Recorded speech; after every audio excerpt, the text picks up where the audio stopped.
Listen, your savings account is robbing you blind. But don't worry, I found out a way how to make my money work for me in my sleep, and I can help you do the exact same thing. Now, this isn't no get rich quick scheme. This isn't no pyramid scheme. This isn't something just trust me situation. This is legit, and this is something that your every average day person can implement in their lives, and they can really get to a bag. This isn't a short-term play. It's a long-term play. There's a promo going on right now, so you definitely want to jump on it before the price goes up because this is too valuable. The link is in the description. And hey, let's get our money up. Let's get back to the video.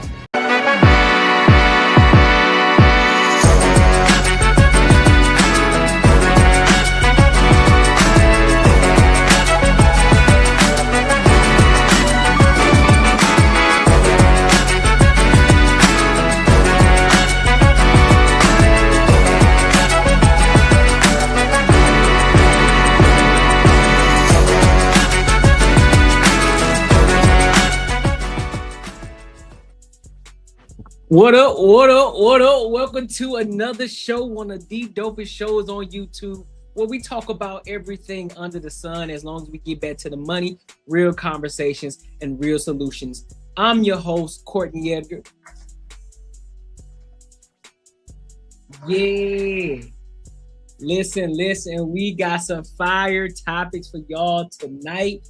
We're going to be talking about Truth Hurts. He got this woman on his podcast and she talking big money. You hear me? She talking big money. We're going to dive into that. Glorilla sister, she out here being a family member. I'm just going to say that much. Then we're going to dive into the pivot.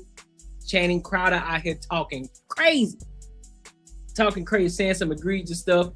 And then we're going to talk about the money, of course. And then we're going to dive in. You know, we're going to have a little fun with Pop the Balloon.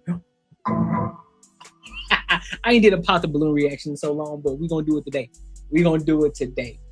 Now, I want to go ahead. Matter of fact, also, we're going to be talking about Nia Gonzalez, too. How she talked about how she broke up her engagement just because she just changed her mind. So we're going to dive into that, too. But before I do, make sure you like, comment, and subscribe for the algorithm, and make sure you hit the bell notification. Listen, like I already said, the past two live streams, the live stream before and this one. Now, I know one thing that I used to do, I used to just pull up all the comments onto the screen. But I'm changing it up because, you know, I really want people to start investing into the platform, right? Now, this isn't something that I'm just begging, nothing like that, but I want to make sure that I do things the right way for the people who really invest into the platform. I want to make sure they get that notoriety as well.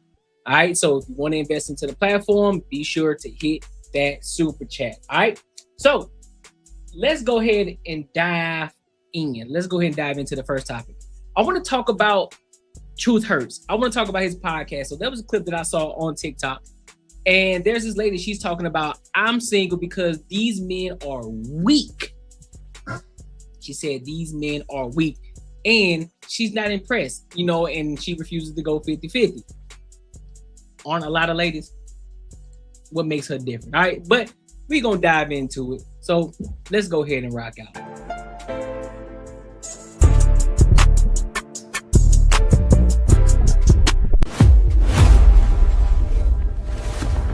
Fully yoked men out here. You got these 50-50 men out here.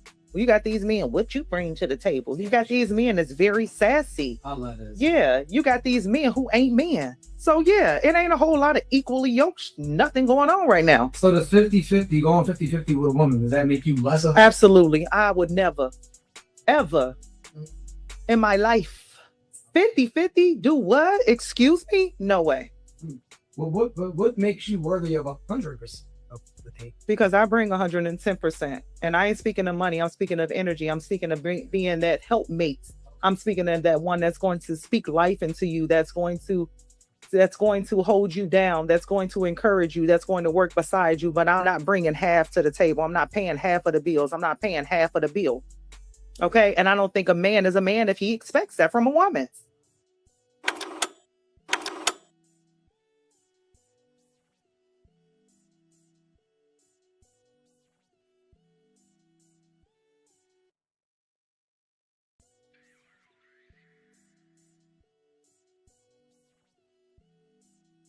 Not a whole lot of equally yoked men out here. Right. You got these 50-50 men out here. You got these men, what you bring to the table. You got these men that's very sassy. I love this. Yeah.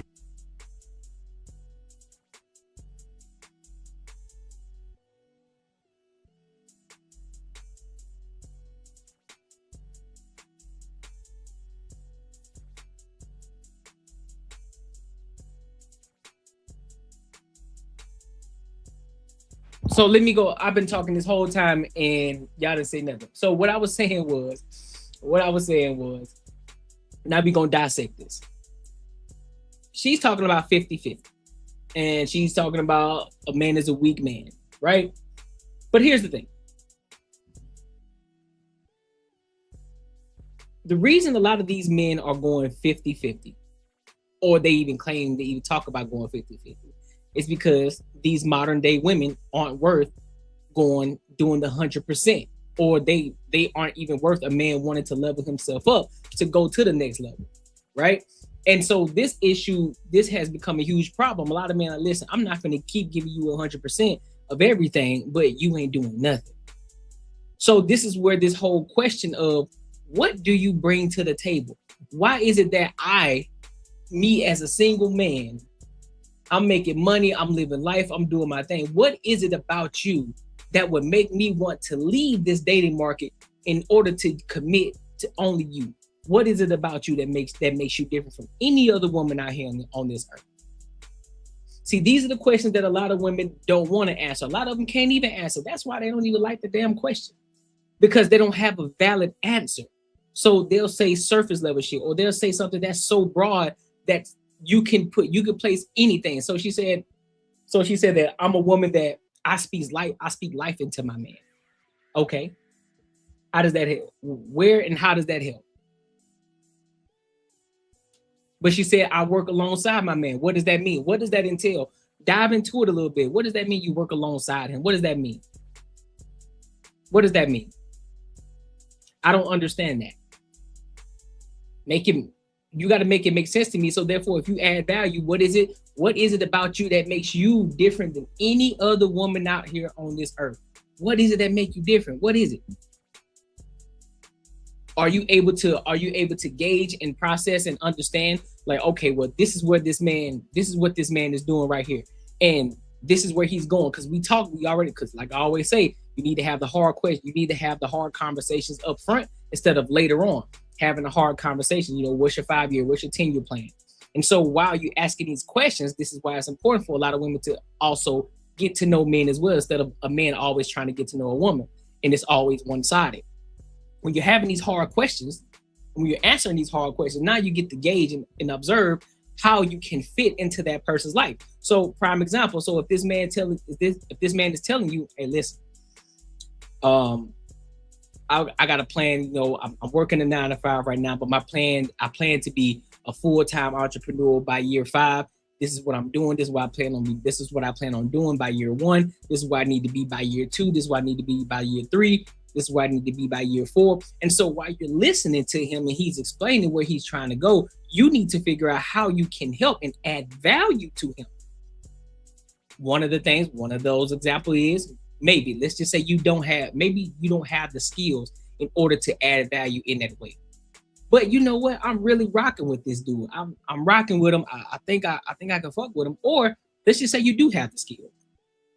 You can now say, listen, I'm already working in this field and I already got some experience in this piece. So I can help you. I can help you get to that point. I can help you get to that level from this perspective, from this point of view, because I have experience in this area right here.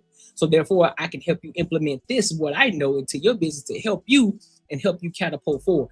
These are the type of things that you need to add value to. Not just, oh, I support you and I speak life into you. That's surface level. We want to hear the real shit. And let's be quite honest, a lot of men aren't millionaires. A lot of men aren't even making 6 figures. I think that's like the top 20% of men, right? So your average man is anywhere between 50,000 to 90,000. Now, within that comes out the millionaires, because a lot of them, they are working towards those millions. They are doing things. They're entrepreneurs. They got side hustles that they're building, that they're growing. So they're working towards that. But see, you want an already finished product, and you think that you just gonna embark your way in there. It don't work like that, shorty. Yeah, you got these men who ain't men. So yeah, it ain't a whole lot of equally yoked, nothing going on right now. So the 50-50, going 50-50 with a woman, does that mean? Hold on, I wanna see something real quick. You know what I'm saying? Because I want to make sure.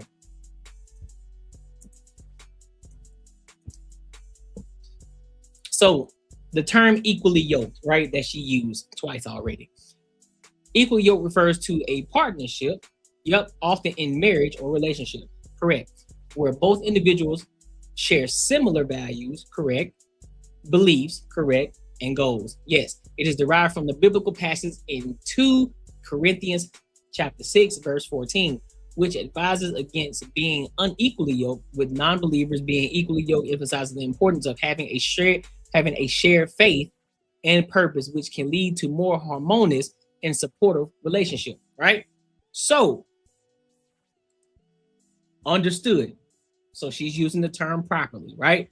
So she's saying that, listen, I don't want to be 50-50. I want a man who also don't want to go 50-50. I want a man that goes 100%. Fair enough.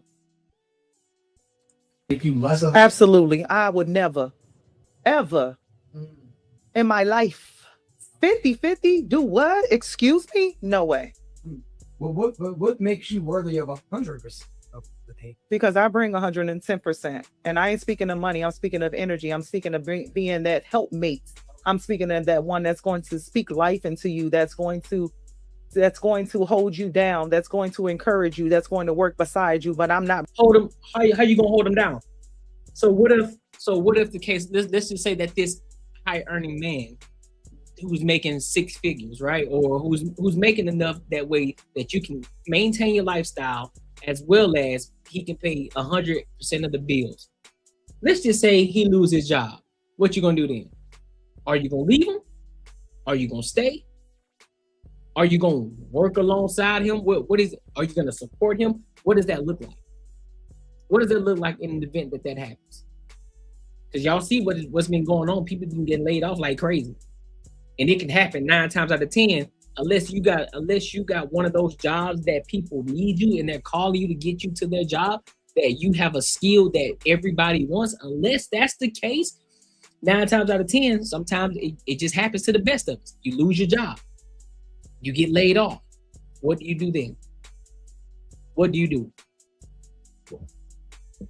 bringing half to the table. I'm not paying half of the bills. I'm not paying half of the bill. Okay. And I don't think a man is a man if he expects that from a woman. I don't understand. Man, this is the Nothing But the Truth live podcast. Here's my thing. I don't disagree with her, because she want what she want. But a lot of times when they had these conversations, the things that they ask for from a man, it never aligns in value or in shared belief or whatever the case. It never ever aligns with what they ask of the man. Okay, you want this man to do 1, 2, 3, 4, 5, 6, 7, 8, 9, 10 of these things, but yet when the man asks you what is it that you bring to the table or what value do you add, you don't have anything. You say a whole bunch of surface level shit. It happens every single time. Every single time. What's good, y'all? So after doing a little research, I found out that 90% of the people that do watch my content, they aren't subscribers. Look, do me a huge favor, and it doesn't cost you anything.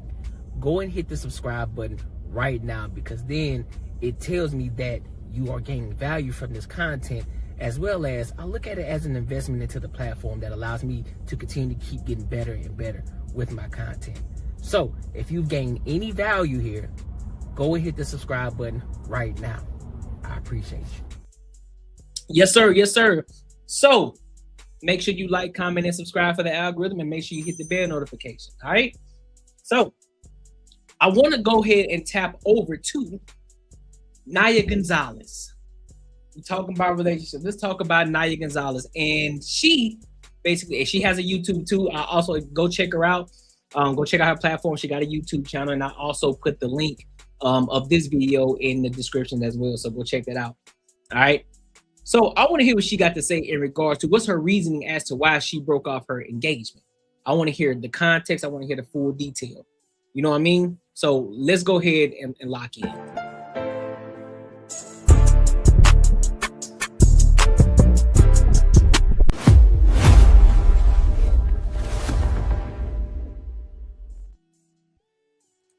With the internet. I always said that I was never going to be the kind of influencer that only shares the good parts of my life. I've been able to build a platform because I'm authentic. It's really important for me to own my narrative instead of letting people assume and start rumors. Ending my engagement was the hardest thing I think I've ever had to do in my entire life. It's really not the breakup itself that's hard, but it's also having to like break up with the idea of the future that you planned and grieving that too. And at this big age, 31 years old, it feels like your clock is ticking faster and faster. I think that if sharing my story helps just one person, then it's worth it. I was trying so hard to make it work. Eventually, trying to make it work felt exhausting. It literally took me accepting the hard truth that I tried to ignore. Now, the moment I accepted that and said it out loud, I felt so much relief and honestly freedom. Not because I didn't care. I was finally listening to myself. Now I have to start over, rebuild myself, move out. It's scary. There's a lot of uncertainty, but that's also kind of the beauty in all of this. I get to start over. I am doing my best and I'm figuring it out one day at a time. So that's my truth. Love you. Bye. So hold on. I'm gonna play this again. I wanna make sure that I'm not missing anything here. I wanna play this again and see what the reasoning was as to why she broke off her engagement. So we're gonna watch this again. Because maybe I'm tripping. I have been debating sharing this with the internet. I always said that I was never going to be the kind of influencer that only shares the good parts of my life. I've been able to build a platform because I'm authentic. It's really important for me to own my narrative instead of letting people assume and start rumors. Ending my engagement was the hardest thing I think I've ever had to do in my entire life. It's really not the breakup itself that's hard, but it's also having to like break up with the idea of the future that you planned and grieving that too. And at this big age, 31 years old, it feels like your clock is ticking faster and faster. I think that if sharing my story helps just one person, then it's worth it. I was trying so hard to make it work. Eventually, trying to make it work felt exhausting. It literally took me accepting the hard truth that I tried to ignore. Now, the moment I accepted that and so you're not telling us anything. What is it? What was the reason? What was the reason for you to leave this relationship? Because you're saying that it was hard. It was not necessarily to leave the relationship. It was hard because you had to start over. Give us some context. Since you are authentic, that you say that you are, what's going on? Now, mind you, I'm glad you did it before you got married. I would say that.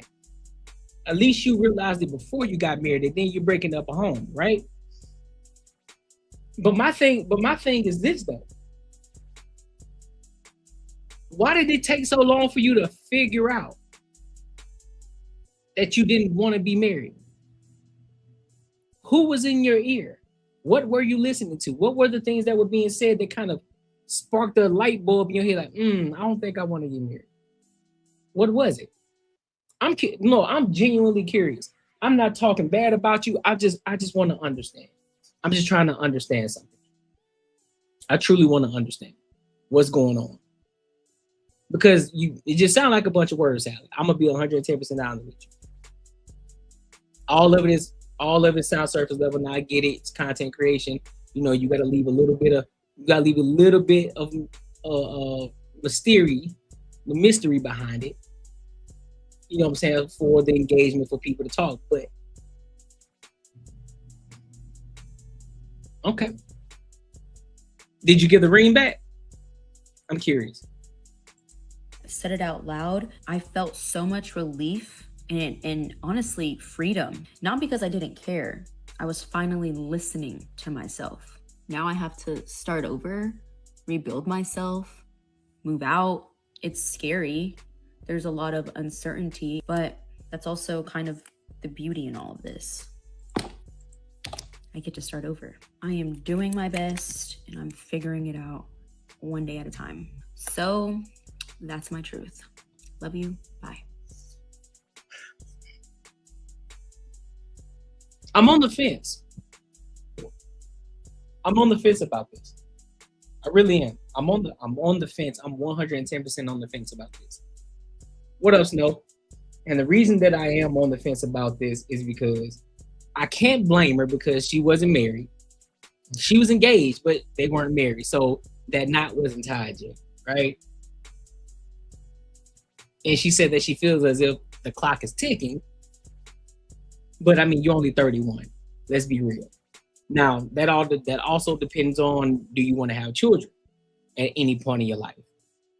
That's a question that you got to ask yourself. What things do you have going on in your life right now where you feel as if it may seem as an anchor in your life that's going to hold you back from achieving the goals that you want to achieve? Was it a conversation that was had? Was it something that you experienced? What did you guys move in and you realized that you didn't want to move in with him? It's like, I don't like the way he's living. What was it? Was it a lie that popped off, or was it just something you just woke up one day and you just say, you know what? I don't think I want to be married. Like, what is it? What is it? I'm trying to understand this. I truly am trying to understand what's going on here.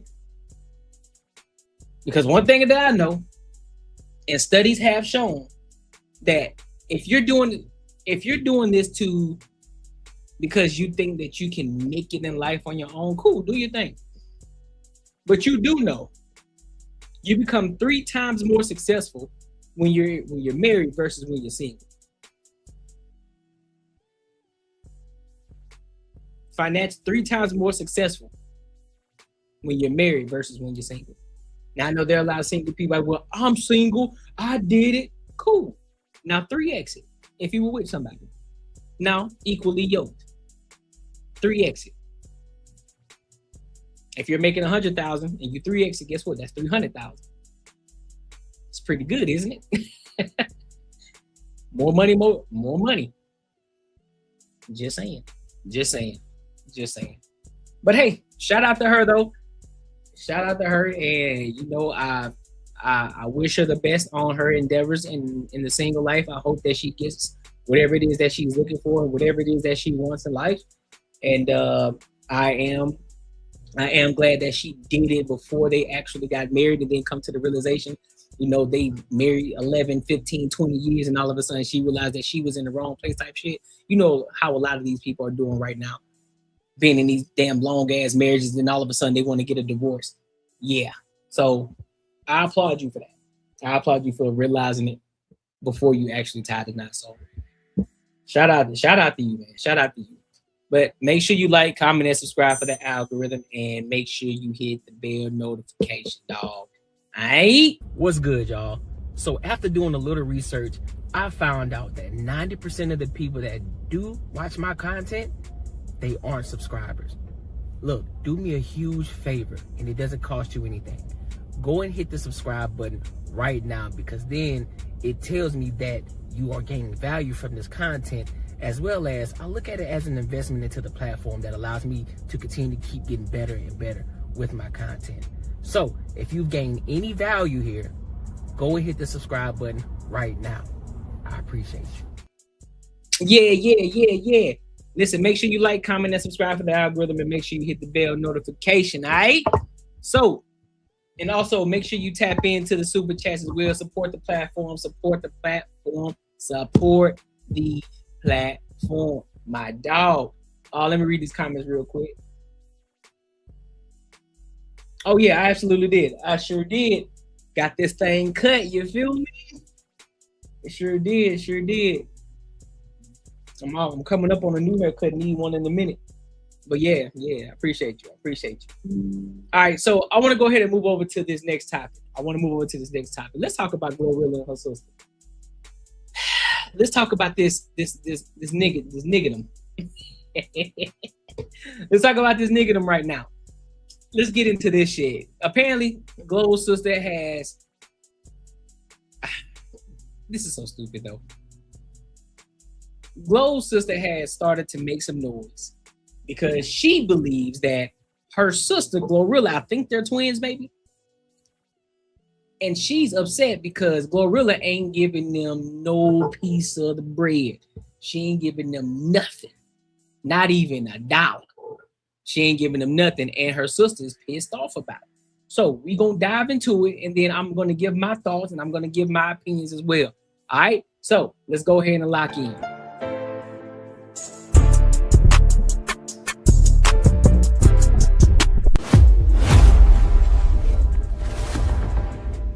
Just your grievance that you feel that your sister has an obligation to share the wealth.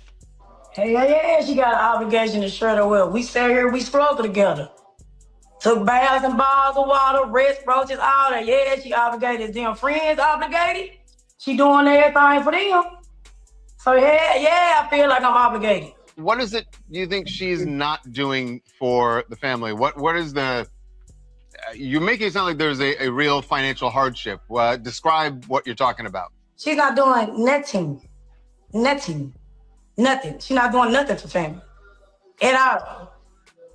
She do little oohs and ahs for our parents or whatever, but barely nothing because my mama still clocking the clock at FedEx. Oh, she don't want to worry.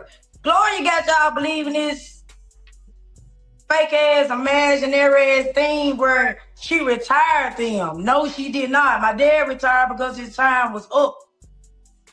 She's supposed to have retired my mama, but she didn't.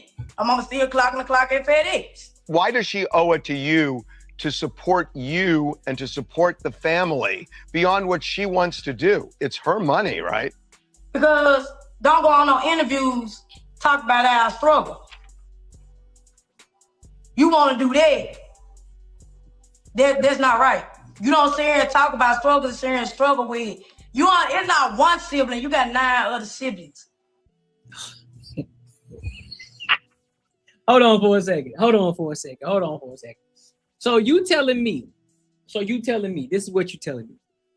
I can't talk about the struggles that I've gone through myself personally unless I gave back to the family. I paid y'all because I'm making millions of dollars and I ain't give y'all a cent or a dime.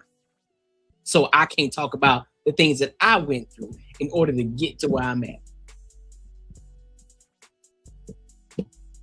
Let me ask y'all a question. Everybody in the comments, everybody in the chat, let me ask y'all a question. Do you believe that you are obligated? So let's just say you got siblings or, just kind of like how everybody does, they make it to the NBA, they make it to the NFL, and the first they want to do, they want to get back to their parents. Let me ask y'all a question. Do you feel obligated to give back to your family? Do you feel obligated? Yes or no? Now, when I say do you feel obligated, I mean it in the sense of, do they make you feel obligated to give them something back? Or is it an obligation for you and an appreciation from you to give back? But they don't ask for it. They don't ask for it at all. So which one is it? Is it an obligation for you mentally? Or is it an obligation from your family that tell you, listen, bro, why you ain't giving us no money? Because you out here doing crazy. You out here making millions and you ain't giving us nothing? What side of the fence are y'all on this one? I want to know. Y'all let me know in the comments what y'all think. Let me know in the comments what y'all think about this. Bull City says, not unless they contributed to the success. That's a fair assessment. I also agree. She get her money just because she got plenty other in Memphis. She getting money too. I got 2 siblings staying down there in Atlanta with her. That she treat them like housemaids.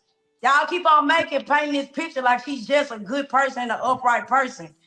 She's not. So here's something that Glo pretty publicly did last year when your dad, you said he retired. His time was up, so he retired. And she bought him a brand new Jaguar as a retirement gift, right? And we saw this back in November. I mean, that's pretty nice to give someone a Jaguar, no? Yeah, what picture of the Jaguar do you have? I just know it's a white Jaguar. What picture? What evidence do you have of the brand new Jaguar? Are you saying that the Jaguar was not, she didn't actually give him a Jaguar? It was new. What evidence do you have of that brand new Jaguar? There's an Instagram video of it. And of course, she gonna try to make it look good for y'all. My dad over there broke as a mother right now. Let's say she has $2 million. How much of that does she owe to you and the rest of the family of that $2 million? She can get all but like $2,500 a piece. How much? $2,500. 25.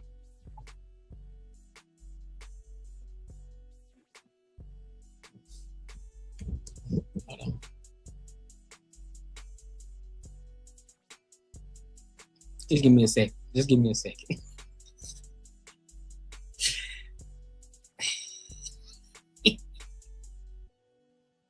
So he said 9, so that makes so he said 9 other siblings, so that's 9. So I'm gonna say 10. So that's 12 people, right? That's 12 people. Because she said because earlier she said they got 9 other siblings, right? Plus her makes 10, and then plus the parents makes 12.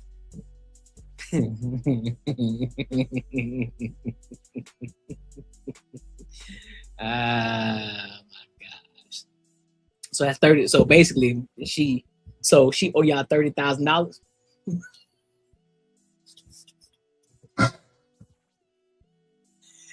Get her ass off the camera, bro. Get her ass off the camera. Because you mean to tell me you making all this fuss over $2,500? $2,500. You making all this fuss. And yet I see you with this Polo Ralph Lauren sweater on. You got multiple tattoos. I know them hoes ain't cheap. Because if you got them on your face, I know you got them on your body. So everything that you probably have on right now, plus the tattoos, equal up to $2,500 or close to it. What? What's going on right now? I feel like I'm being punked. What's going on right now? Like, that's it? Just 2,500 flat, or is that a 2,500 flat? I think she would jump at that. I think if that's all you want, I think Glo might jump at that. But imagine her being on for 4 years and not giving us 0, none at all. What does your mom think about you going public with this whole thing? At the end of the day gotta end. Nigga, what? I don't give a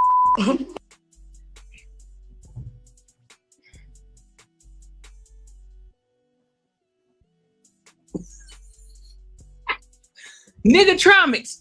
She just did Niggatromics.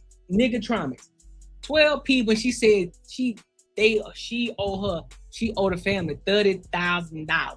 Niggatromics. What the fuck is going on? And then they asked, what did the mama think? She's like, at the end of the day, the day gotta end. Bitch, you ain't saying nothing. What you talking about? What you talking about? So because I guarantee you the mom is probably like, girl, what the fuck is wrong with you? What the hell is your problem? What this looks like to me, I'm gonna be 110% honest. And I got another video to play too. So, but I just want to say this. What this looks like to me, this looks like hating. This looks like jealousy. This looks like envy. This is what this looks like to me. This is what I see. she's gaining some clout off of her sister's name, putting her in a negative light so that way she can get a little bit of shine. She can get her 15 seconds of fame. That's exactly what's happening. Anytime TMZ get their name on shit, 110%.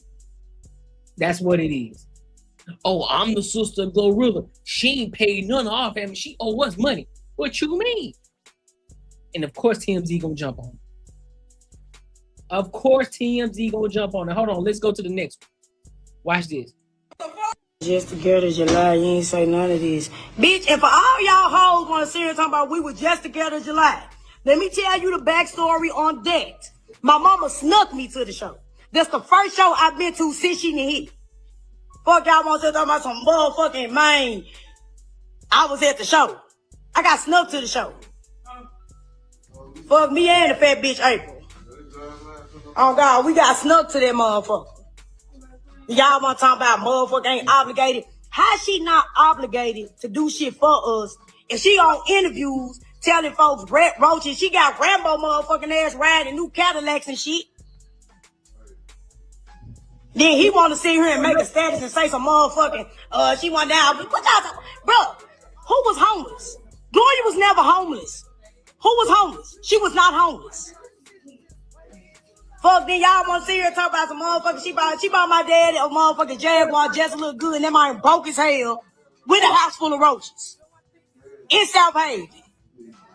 And yes, my mama still working at FedEx.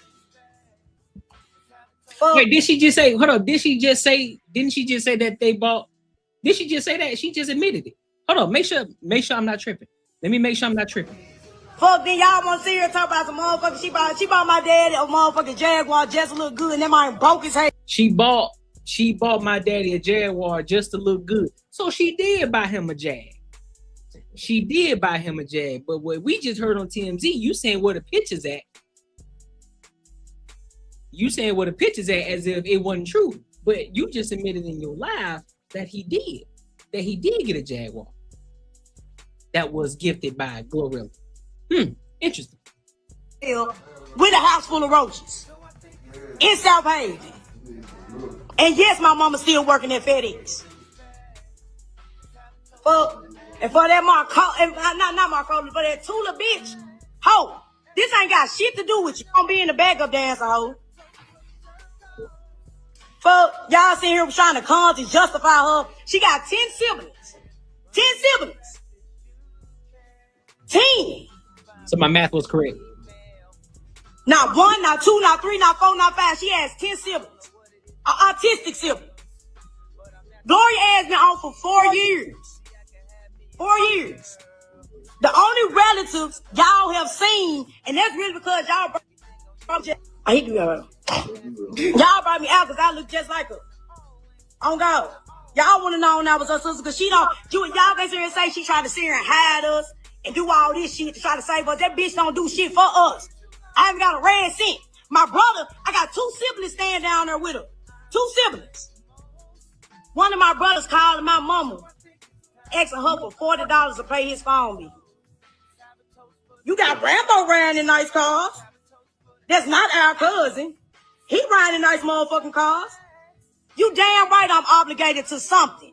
This bitch want to sit here and talk about us sleeping with red, and then she was telling the truth. You know, you used to be in the house. Flat air mattress, all this shit laying on the floor. Damn, bitch, it was flat. Mama used to cook us a big ass can of beans. No earth. And then y'all said, how was our relationship before we started? Okay, it started from Gloss. That's how me and Gloria, we wasn't cool when she first hit, but it started from that Gloss bitch. And she ain't even cool with Gloss no more because Gloss is a motherfucking snake. That's how the shit started with Gloss. But we were still going to, family functions, you know what I'm saying? But we wasn't as close as we used to be because she was standing up for Gloss because Gloss was on some junky ass shit. Fuck. Oh God. And she don't even fuck with the bitch no more. So let me ask y'all. So let me ask you a question though. You're saying that all the people that's apparently getting money from Glorilla, right? You have yet to answer the question though. What are they doing for her? Because I'm pretty sure I may not be the sharpest tool in the shed, right? However, sometimes common sense got to come in, but I'm a person that I need the context behind everything. I'm not just gonna believe this and say, "Oh, well, damn, she giving everybody else money, but not her family." I'm pretty sure she got an agent. I'm pretty sure she got security that she got to pay for. I'm pretty sure she got a lot of she got lawyers that she got to pay for. I'm pretty sure she got a PR team that she got to pay for. Label deals that she got these labels that also taking money from her. So realistically speaking, she may not be packing like that. Let's look at it real quick.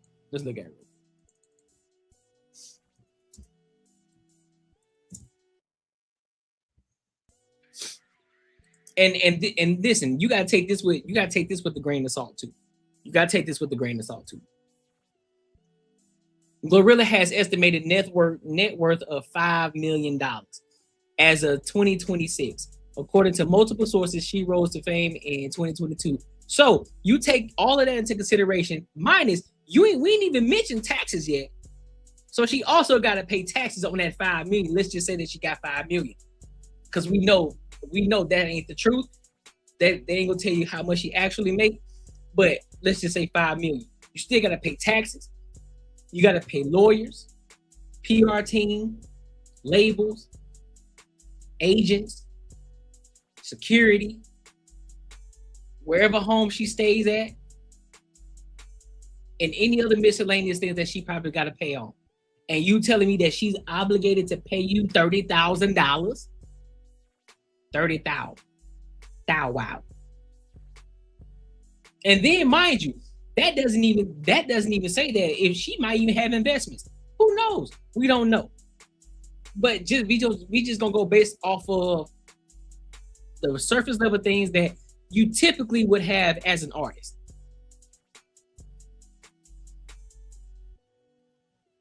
Because the label that she signed to gonna take most of it. They got to make their money somehow. They got to make their money back.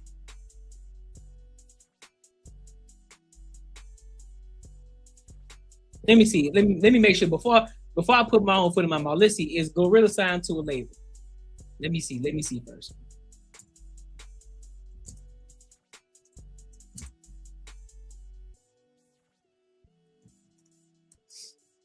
Before I put my foot in. Yep, CMG Records. She signed with Yo Gotti.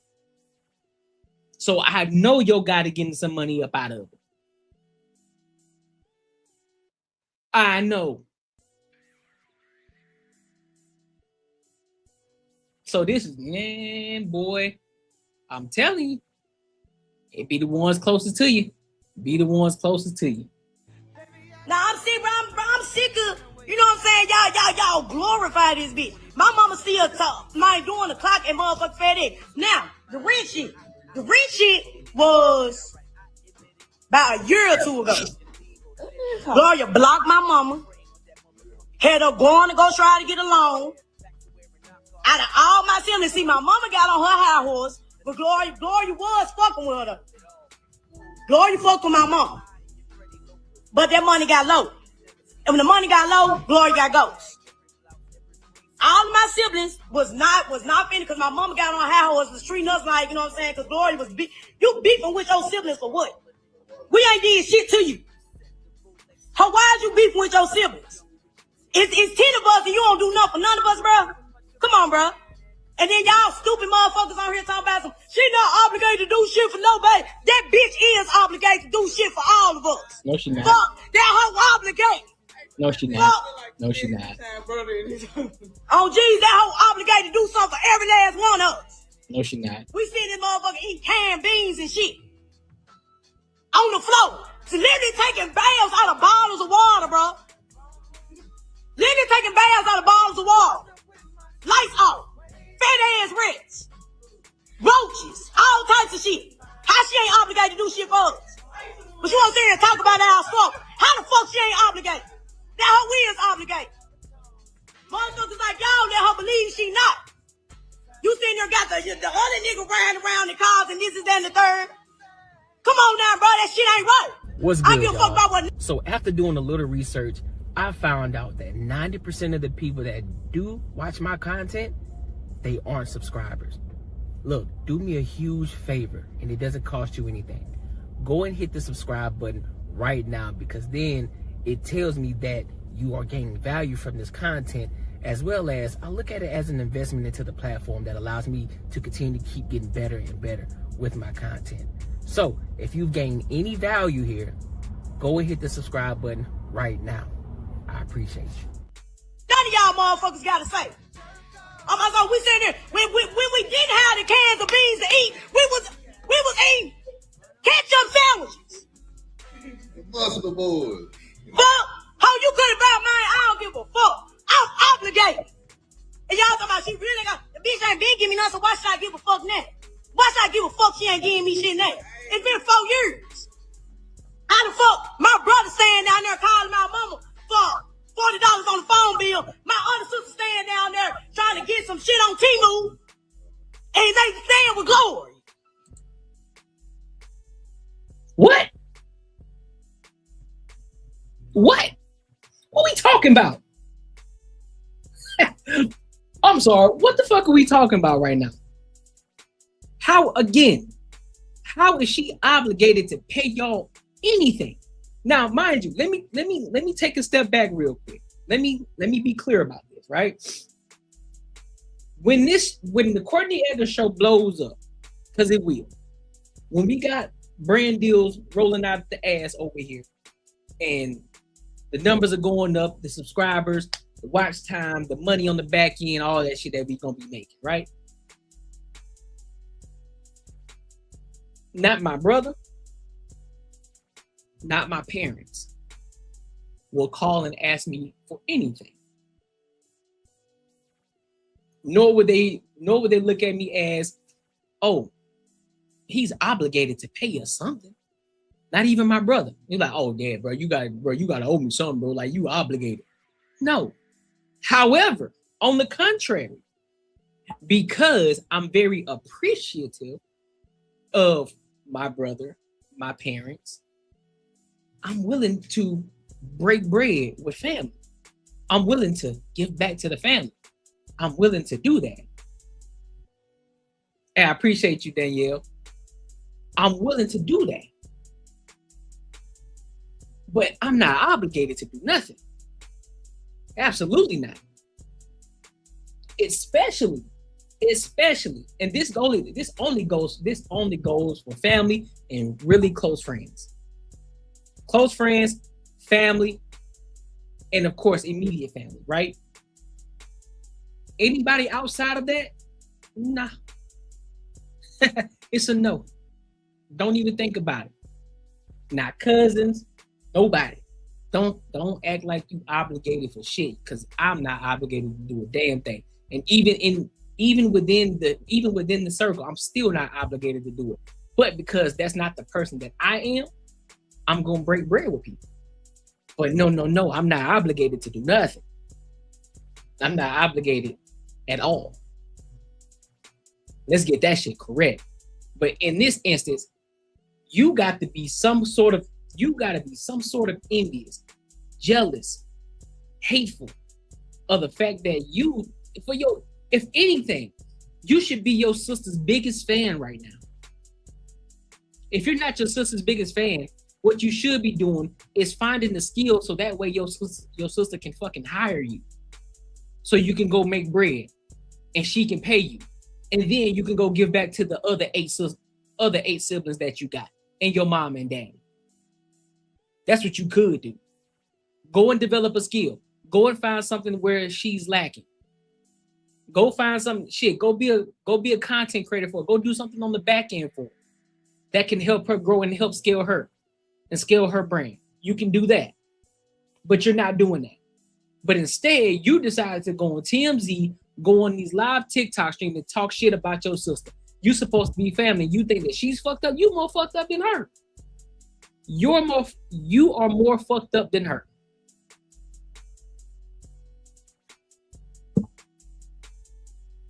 because she got some sort of fame. That don't mean all y'all coming with her. Everybody can't go, bro. Everybody can't go. What you should have been doing right off the bat, like, ooh, shit, hold up. My sister, she out here, she a celebrity, she got this fame. Let me find something that I can do, or let me hit her up. Hey, sister, I love what you're doing. I love what you got going on. Listen, what skill do I need to learn, or what's something that I can do? That way I can rock with you and roll with you and get paid too, because I want to get paid too.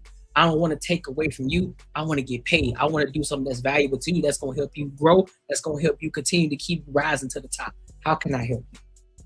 But you ain't do none of that shit. And you talking about she's supposed to be obligated. Fuck out of here, man.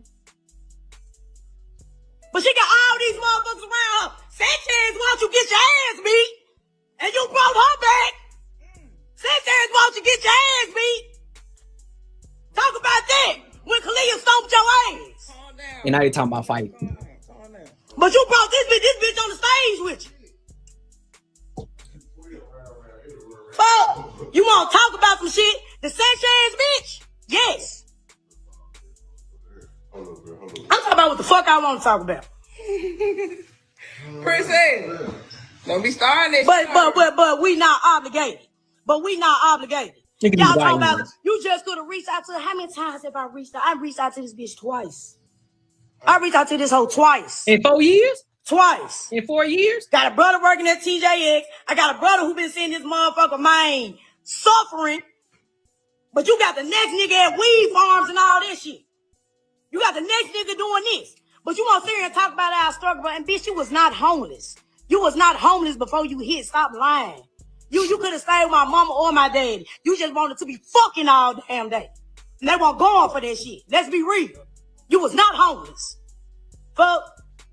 Y'all glorify her ass though. Y'all glorify her ass though. Cause she ain't doing shit. My mama still bro. My mama still clocking the clock at FedEx, bro. On God. My dad is still struggling, bro. On God. She make up. I call this man right now. I call this man. This man ain't got no motherfucking money. But you retired, damn. You did not retire shit, bro. You left my mama out here. You left our mama out here. Fuck. You want to talk about some shit, you're damn right. And I'm obligated, bitch. All them other hoes obligated. Fuck. Then I called this hoe. I'm like, Gloria, can you fuck with me? I text her. Asked her, can you fuck with me and give me some bread? But now I lost my job and shit. This motherfucking, she ain't respond. She ain't respond. Then I got robbed for being known as her sister. And I got robbed for my shit, because she ain't gave me shit. 4 niggas sat here and robbed me in Orange Mound because of you, bitch. Well, where's she working at now? That's my question. Where you working at now? You must not be working. Because this not making sense to me, bro. This is not making sense at all. Y'all calling, needing help. Where you working at? What are you doing with your life right now? Instead of talking shit about your sister, instead of actually supporting her, putting out all the dirty laundry, regardless if she did it or not. Regardless if she did it or not. That is not supposed to go in public. You are not supposed to be talking about that.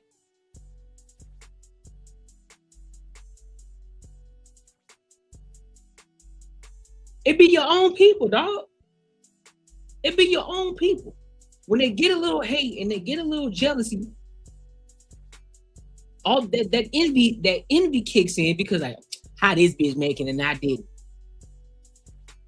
Instead of supporting, finding a way to latch on to her coattail. Like, hey man, listen, nigga, she opened the door. I gotta figure out how to get in there too. What can I do? And matter of fact, it ain't even about what can I do. Find this. There's always a way. There's always something that you can do to add value to somebody. There's always something. You just got to observe. You got to pay attention to what's going on. But you too busy out here being degenerate. You too busy over here with nigga got a whole fucking shiesty on. Y'all talking shit on. I'm pretty sure this is a TikTok live that you on. Y'all talking mad crazy about your sister right now. Mom Deuce over there going to work every day, and what? Dad to retire, so what? She bought him a Jag. It is what it is. What you should have did said, Dad, go sell that cost and then just break bread with everybody. No, y'all ain't obligated, bro. No, you're not. I don't care what you say. You're not obligated to. Now you over here begging? Nah, big dog. And you talking shit on top of it? Nah, fam. You ain't gave me a motherfucking thing. Nothing. You ain't got none of us nothing. The same motherfuckers who you was sitting there eating ketchup sandwiches with. Ketchup sandwiches? Fuck, oh man, bro, if I got 500,000, bro, I'll at least give my siblings 10K a piece. On God. Why the fuck my mama gotta sit here and clock a clock? Let's talk about it. Oh, you is not who these folks think you is. Because she got expenses, nigga. What you mean? You think, bro, y'all niggas is wild. Y'all really don't understand how money works for real. Y'all really don't understand that industry life either. She ain't independent. That's one. She signed to somebody. Nigga, however money you think she got, she ain't got that much. She don't. I'm pretty sure she got some. I'm pretty sure she's sitting on something. But you probably thinking that she's stacking. Excuse me. You probably think she's stacking. If anything, a lot of that shit is within her contract with CMG of all the things that she got to do when it comes to the tours, when it comes to showing up to different events. Nigga, she ain't paying out of the pocket for that shit. A lot of that stuff that she's doing, people invite her. It's an invitation. It's, hey, Glorilla, we love to have you here for X, Y, and Z. And it's probably part of the contract. Now, in some cases, yes, some people do pay her. Like, if you want me to show up here, you got to pay me X amount of dollars to get me do. In some cases, yes. And then in a lot of other cases too, a lot of these events are an invitation only, and she gets invited to these places. She got to pay hairstylists, travel hairstylists, clothing, fashion stylists. She got a makeup artist. She got to pay all these fucking people. Yep. All right. Bro, like stop all the cap, bro. You is not who these folks think you is. And Gloria, she putting up for me, but that hoe ain't putting up for shit. Her ain't even put up for her own family, who she was struggling with. Then that Tula bitch want to sit here and wait.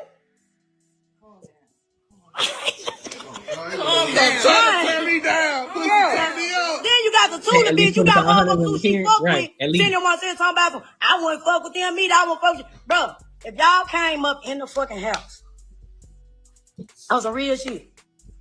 Rats, roaches, carpet fucked up. You don't know how the fuck you getting your next meal. Mama struggling, lights off. Motherfuckers taking baths out of bottles of water. We came up off this shit on the west side, 3278 Don Road. All of us stayed in that motherfucking house. Man, I don't know, fool. You doing too much. All of us stayed in that motherfucking house, bro. And you want to sit here and talk about what we've been through? And they ain't reached back and helped none of us out. And you got stupid hoes like this Trinity bitch. 2,500. She don't owe us shit. Oh, she owe us everything. 2,500. Oh, we used to have days where we wasn't eating. But motherfucker ain't obligated. But you want to get on interviews and talk about the struggle. You want to talk about the struggle. But yeah, ain't one of us shining, fool. Ain't one of us shining. You got everybody else in this hole. You giving money out. You bringing motherfuckers back around. You didn't cross you badly because Sanchez watch you get your ass beat. Oh God, watch you get your ass stomped. And I remember when Kalia did this shit. She watched you, and you brought her back around, and she went live about you, and you brought her back around. She on the stage with you. How the fuck is that for her? What Kalia with that? Let them know which Kalia. The Kalia that brought her. Yup. Kalia get banned? Yeah, good get banned. Kalia get banned. Clear, man. But you got Sanchez back around you. Like, bro, I'm just saying, no motherfucker come out some hate shit, bro. It's been 4 motherfucking years, bro. It's been 4 years. Then I'm just seeing motherfuckers like, no, bro, then mama sitting here in this whole struggle.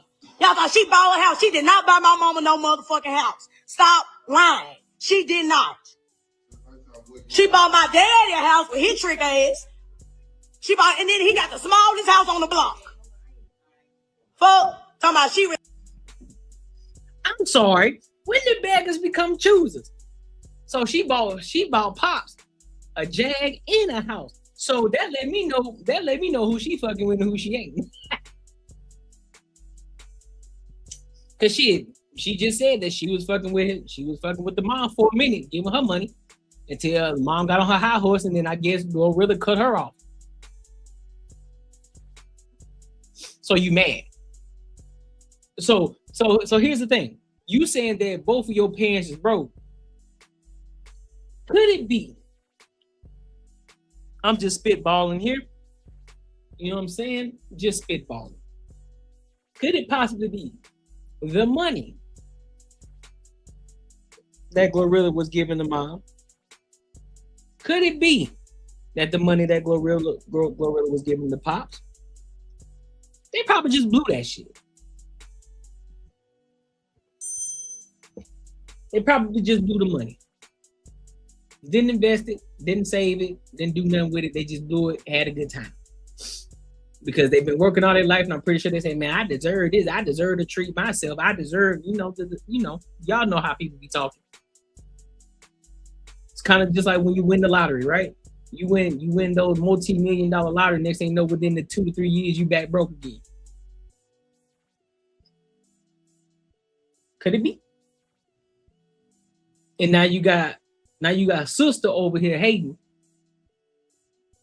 I guess she's a twin sister. I don't know where she is, to be honest with you. But you got her over here hating. She pissed off because she ain't getting no money. Now she crying victim. Interesting. Retired. That man retired on his own time, and she didn't retire shit. 2,500. On God. 2,500. Fuck. 2,500. And now y'all know what Gloss did. How did she got? Man, so look, all of us been struggling. We was homeschooled. All of us stayed in the same house, 3 through 7, 8 darn raw. Homeschool could not come out the fence. We could not come out the fence, bro. You remember? You remember, right? We could come out the fence. I used to sneak my best friend inside the motherfucking house. When all of us, when we got adult, we became adults. We was like stupid to the street life. We was stupid to like common sense because we was like segregated. We was in the house. My mama used to tell us, it's 10 of y'all better be each other's best friend. Oh God. Fair, which is fair. Situation had came about where we ended up going to school because my mama used to beat the shit out of us. And you ain't finna beat the shit out of me while I'm hungry. Something called DCS on your ass. That's exactly what happened. When she talk about the 5th child, I'm the 5th child because I'm always been the outspoken one. But I was hungry, and you not finna whoop me for being hungry. Fuck. Yeah, probably. She used to beat the shit out of us. True. Oh God. So when she did all that shit, I called DCS. Yes, I called DCS. I called DCS on our mother. I got tired of getting whooped for a stitching cord for petty shit, but we ain't gonna get too much into that. That's how we got in public school. That's the exact reason why we got in public school. When we got in public school, that's how we got over. We was lame as hell. 30K hoes. We was lame as a motherfucker when we first was going to school. Put that shit on the floor. We was lame as a motherfucker when we first went to school. All of us. We weren't FUBUs. Payland shoes. You know. My friend right here, she took me lime or not. Oh God, that's how we got in the opening with that shit. I'm the reason this bitch who y'all clown, the reason why y'all think this bitch is who she is. What? They say you still hungry. What the fuck? Hell yeah. Said, where my shine man? Send me some shine. Fuck, hell yeah, I'm still hungry. She ain't fucking with me. Help me get my teeth fixed. Bitch. Fuck, help me. Fuck. Yeah, I'm still hungry. Okay. We end up going to public school. I did that shit. I went in state custody, blase, blase, woo, woo, woo. I am going back to the house or whatever. We got put in public school. We got the taste of real life. Look who showed up. Because we were segregated in the motherfucking house. My mama, you, but we weren't stupid Joe, when it comes to book smart. Like, man, we ain't no shit. I got my ass beating the motherfucking bathroom, getting put down the free money. Did I not? What up, Joe? Didn't know how to fight or shit. So then, my mama I end up getting grown. Cause right now, Gloria is, what, how old that bitch is, like 26? I'm 30. I was grown. So when I was grown. Oh, you big man. And you older. You 30 years old. And you big man at your baby sister. I got you, Joe. I hear you. You a big old 30-year-old big mad at your little sister.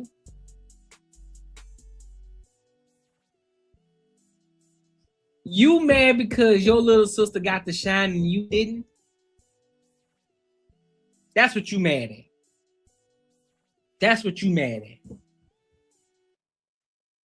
You like, why her and not me?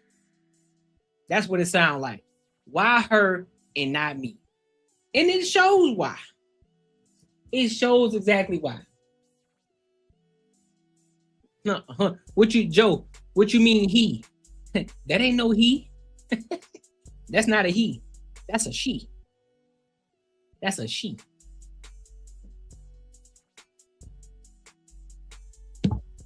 That's why. It all starts to make sense. You know the phrase, you let them talk long enough, they'll reveal who they truly are.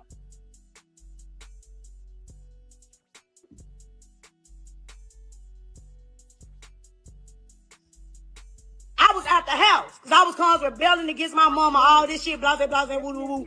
Glory. So I had a sibling on me that was Victor, Daniel, Gloria, Victor, Daniel, bro, come on, bro. Victor, Daniel, Gloria, and the rest of them.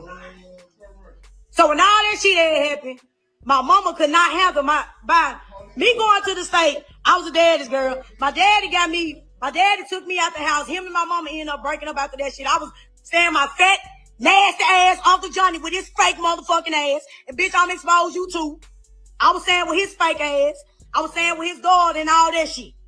I was going through state. I was going from house to house to house to house. Gloria is not the only motherfucker that had struggles. Gloria wasn't even homeless. Well, let's talk about when you was 16, you was taking our daddy tags off his car because he wouldn't take you nowhere. Stop that shit, bro. Stop all this capping for the internet. Acting like that. You not, bro. We're not no gangsters, hood, or none of that shit. We was brought up in church. On Jesus. Sun up, sun. Hold the fuck on then. Why you talking like that then? Well, why you talking like you hood, like you ratchet, like you ghetto? Why you doing that? Why you got all these tattoos then, huh? Why you got the lineup tattoo right here? Why you got the tattoo over your face? Why you got all that then? Why you looking like a whole YN out here in these streets? Talking about you brought up in the church, but yeah, you talking like you've been in the streets for the longest time.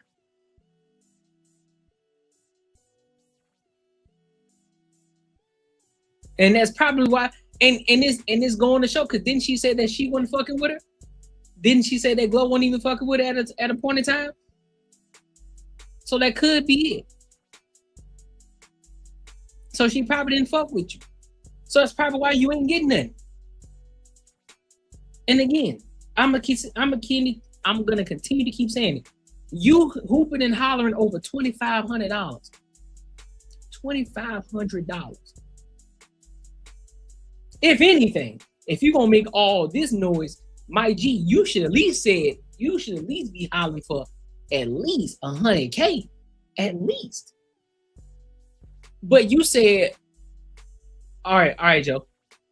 You said all 12 people, $2,500 a piece. That still don't add up to $100,000.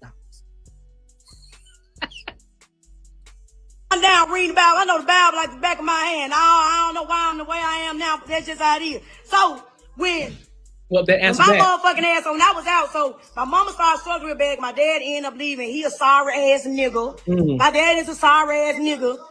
Hell, if he ain't with her, he don't want to help out with shit. He's sorry as hell. Yes, Edwin Woods is a sorry ass nigga. All y'all getting exposed. Say fuck you, cause bitch, I was just in jail and the motherfucker ain't do shit. Let's talk about it. Now again, let them talk long enough, more things get exposed. You was in jail. You got a lot going on in your life. You probably was around the wrong people. You had that envy in your heart. You had that jealousy in your heart. And so Glorilla removed herself. That's what it sounds like to me.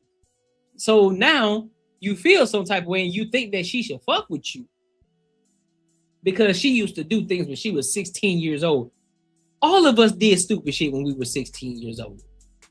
Even those who grew up in the suburbs, even those who grew up in a rich home, even those growing up in the hood, they do stupid shit at the age of 16. We all have done something dumb at the age of 18. At 16, I'm sorry. At the age of 16. And you mad. Wow.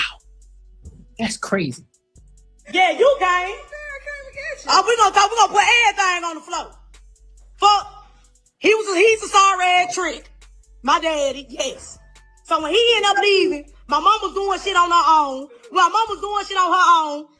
She started struggling. Lights started getting turned off. I was there partying when the lights were getting turned off and shit. We had rats. We had pregnant rats. The rats were fucking pregnant. And we used to feed the goddamn rats. We used to feed them. So you was partying. You was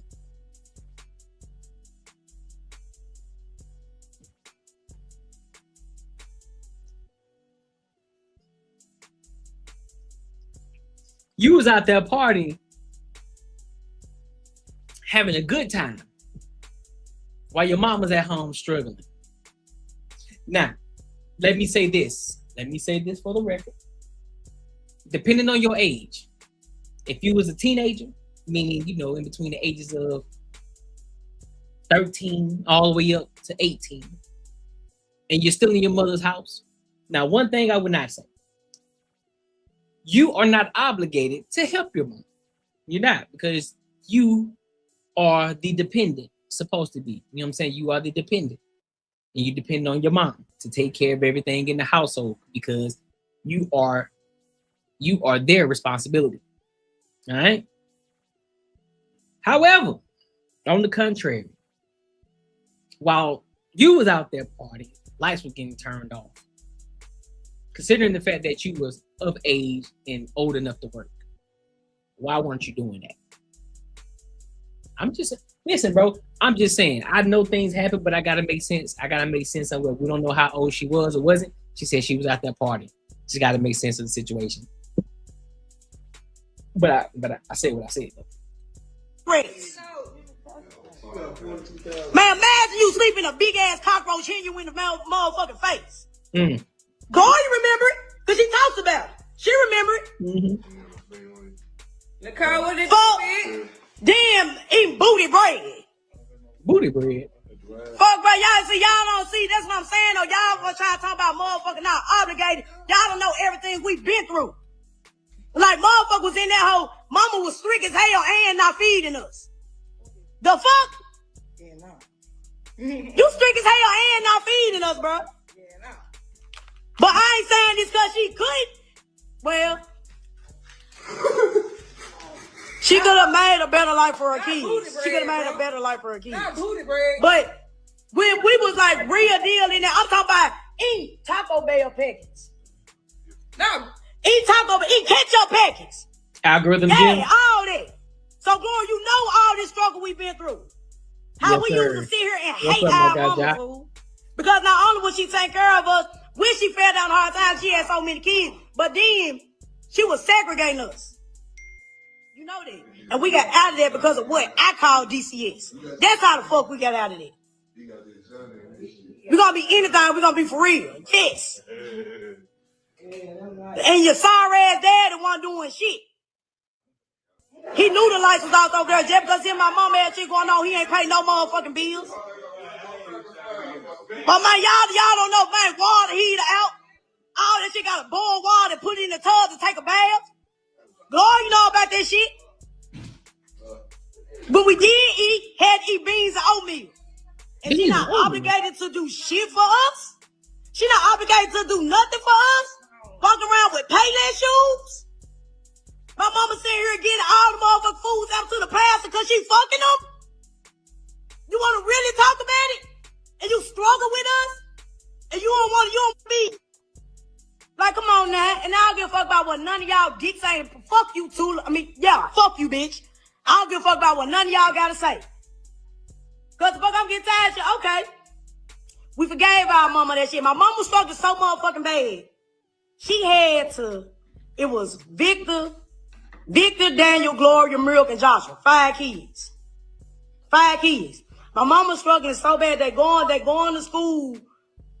Man, I'm talking about damn near smelling because we ain't got the water heater out. The MLG and W, all the lights off and shit.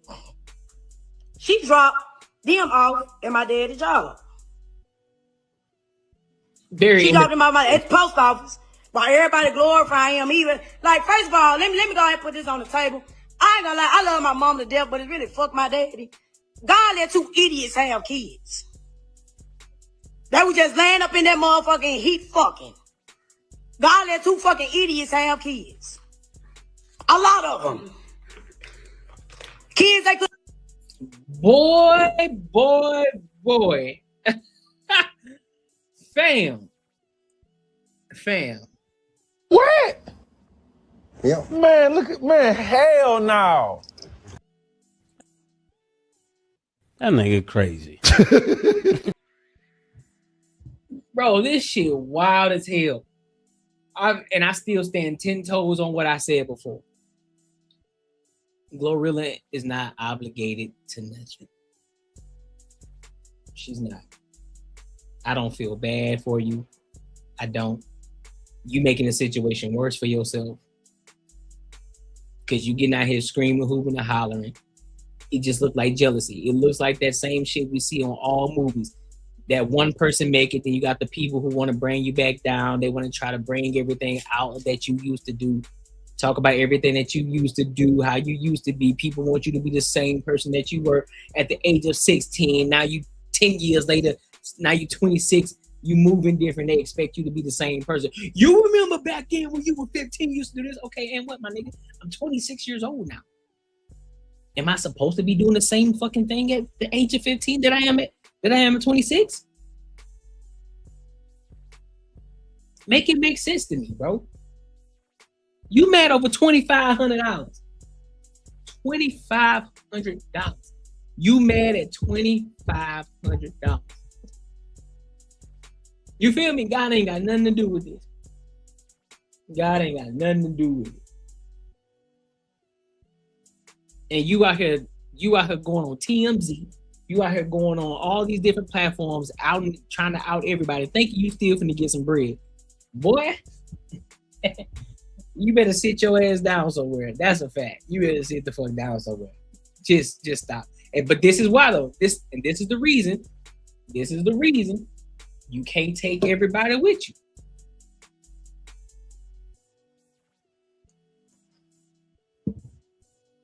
Keep your friends close, keep your enemies close. And 9 times out of 10, your enemies are the ones that's the closest to you.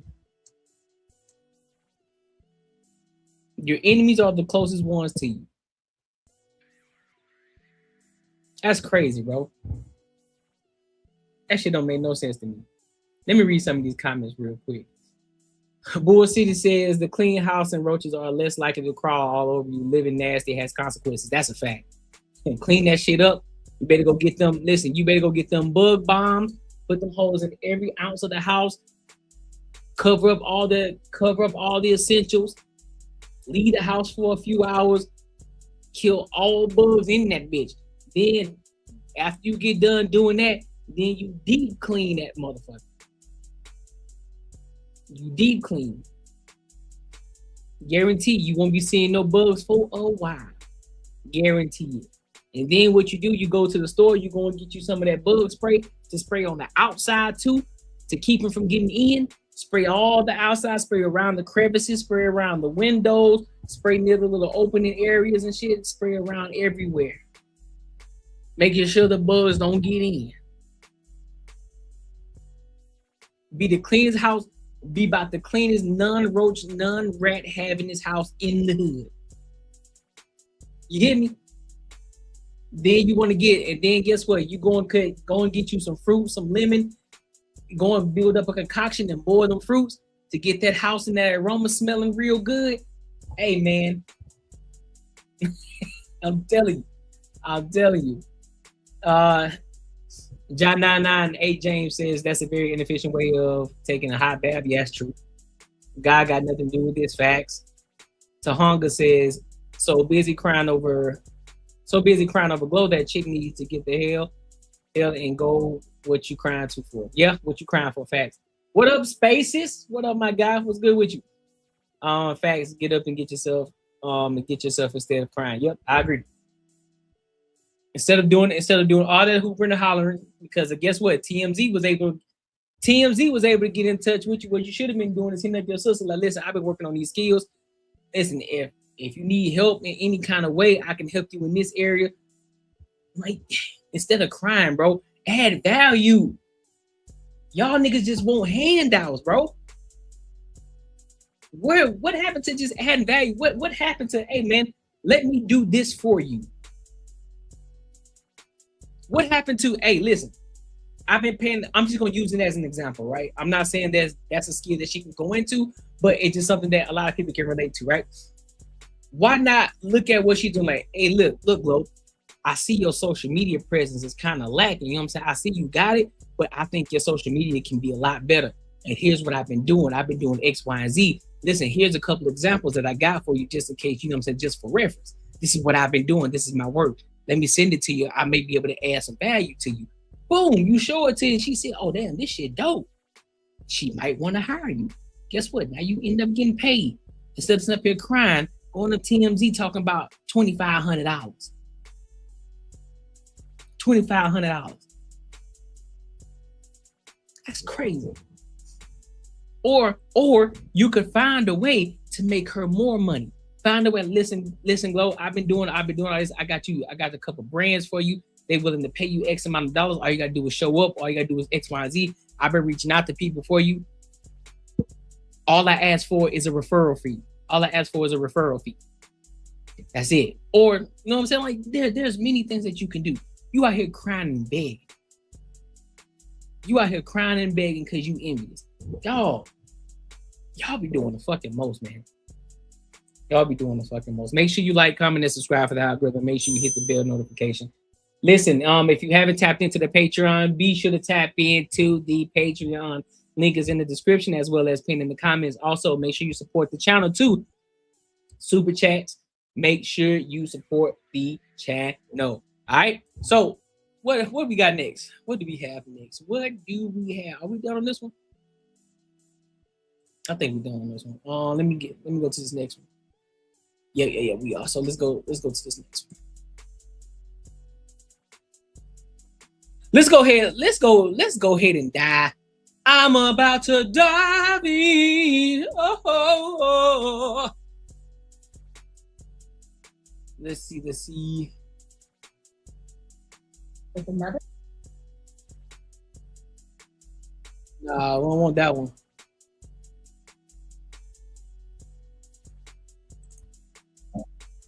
All right, so that's the one I wanted to dive into. Hold on. Give me a second.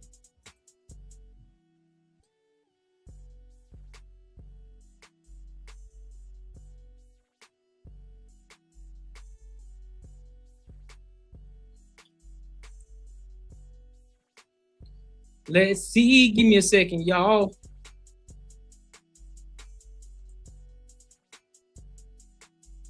Is it?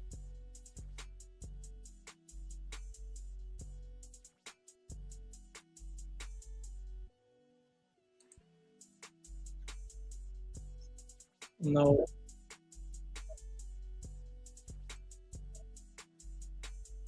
All right, here we go.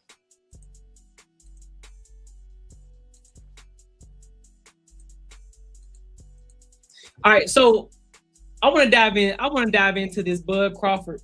I want to dive into this Bud Crawford and Channing Crowder situation on the pivot.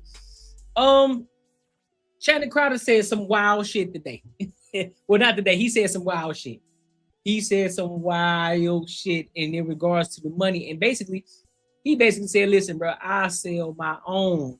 I'm not gonna say it, but he said I would sell my own for $100 million." And Bud Crawford had something to say about it and had Channing Crowder biting his tongue. All right. So we're gonna go ahead and dive into it, and then I'm gonna give my thoughts and opinions on it. All right. So let's go ahead and rock out.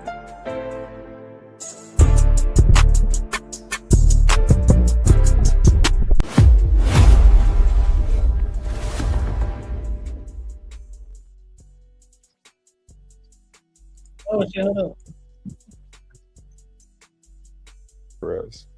So I'm cool with passing the torch. And bro, you say you did all that work your whole life, undefeated, but you grind to feed your kids and to make better for your family. I always say everything got a price. Because people say like, I love my dog, I get $100. No, I get $1,000. No, I get $100,000. Hey, you can have him. Like, my thought is everything has a price. There is not a number that can get you back in that ring. 80 million, 100 million. Nah, because now you selling your soul. $100 million, you can have my soul. That's you. Nigga, what?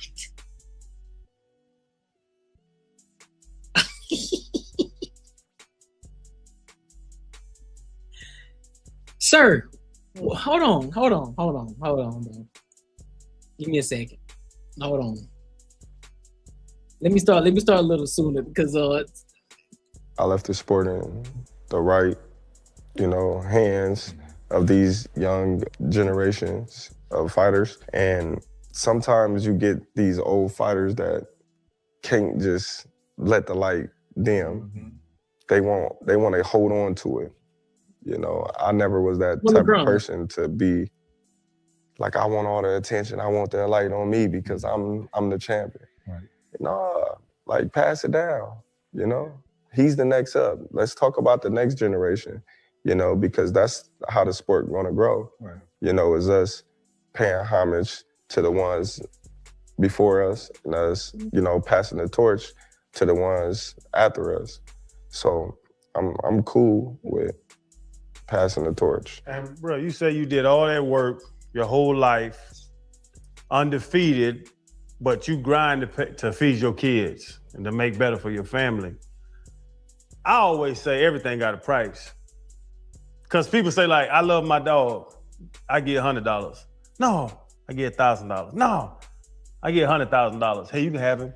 No. My thought is everything has a price. There is not a number that can get you back in that ring. 80 million, 100 million. Nah, because now you selling your soul. I'm gonna get him though. $100 million, you can have my soul. That's you. Now we know your character. Sometimes, you look at people and you be like, dang, man, you ain't got no dignity. You ain't got no morals. Like, come on, man. Like, what you gonna stand for if everything is about money? Like, I never was in a sport because of money. Of course, I was in a sport to make money, but I wanted to be a world champion. Yeah. I wanted to do something that I set my sights out to do as a little boy. And money wasn't the motivation. Me being a world champion was the motivation. Me accomplishing all the things that I've accomplished along the way on my journey, it was extra credit. It was extra credit because it's coming from the hood. It was like, man, I just want to be a world champion because that's just my dream. So when I became a world champion, it was just like, man, all this other stuff is like a cherry on the top. Like, you know what I mean? I did what I set my sights out to do. Wow. It was evident that I wasn't gonna let nothing stand in the way of me accomplishing that goal in my life. I was just like, my mom telling me all the time, you need to get a plan B. You need to go to school. Man, you know me in school don't rock. What I'm going to school for? Y'all lay tight. I'm gonna go to school and I'm gonna get in the fight. I'm gonna get kicked out of college. Like, I'm what? School? Yeah. Man, I'm gonna make this work. I used to tell her, I'm gonna make this work. It ain't no other way. Yeah. It's either this, dead, or jail. Like, it's no other way. Like, this is gonna work. It have to work. I got too many people riding on me. Like, it's going to work. That's like, a fact, Bull City. I'm taking it. Bull City, that's a fact. A championship boxer, listen, can check your character, and not even the NFL linebacker gonna say, like, hold on, big dog, what you mean? Oh, what you trying to say, homie? Man, you ain't finna step to him, dog. That man finna put them paws on you, dog. It's a world champion you talking to. And so yeah, you just gotta eat. Listen, you just gotta eat that. You just gotta listen, bro. You just gotta eat that. You hear what you're saying out loud? Serious today, but that was crazy. I'm not that was feeding. crazy. I'm not feeding. I'm not feeding. That shit wild though. But it's factual though. But here's the crazy part though. Here's the sad part. A lot of people would actually do what Channing Crowder said. There are a lot of people who have done it, who are doing it right now. They're selling their souls for the dollar. They're willing to do any and everything in order to get a dollar.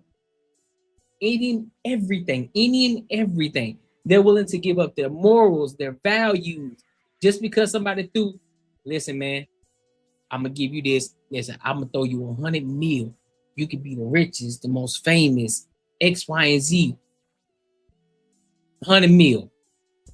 All I ask for is your soul. Now you done turned your life over to the devil. You out here doing egregious shit, not realizing that you just signed a contract, you just made a deal with the devil. You out here doing crazy shit, looking wild out here in these streets. Then when it gets all your morals and values in life, over $100 million. Can't sleep peacefully at night. Now you out here taking drugs. You out here doing all kind of drugs to get rid of the pain, to get rid of the thought of what you did, what you sacrificed for $1. And even on the smaller scale, there are people right now, you can go on the street right now and say, hey man, what would you do if I said I'll give you $10 million right now? Motherfucker say, man, I would do anything. Nigga, you tell me to jump, I'm gonna ask you how high I need to jump in order to get that $10 million. It's crazy. That's the thing. That's what's happening with the Diddy parties. A lot of it. You gotta pay the piper. The chicken's gonna come home to roost, Bobby Boucher.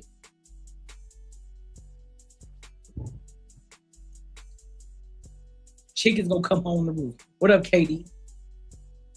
That's how my mentality was. Like, I don't care what nobody say. I don't care what nobody do. This is gonna work because I can control it. If I can't control it, if I gotta depend on somebody else, then that's one thing. But this right here, it's in my hands. Nobody else's. Like, nobody. Like, you know what? I agree with that. I agree with that too. And to be honest with you, that's one of the reasons why I'm so hell-bent on my channel, right? Now, of course, you know, I don't need to leave my job in order to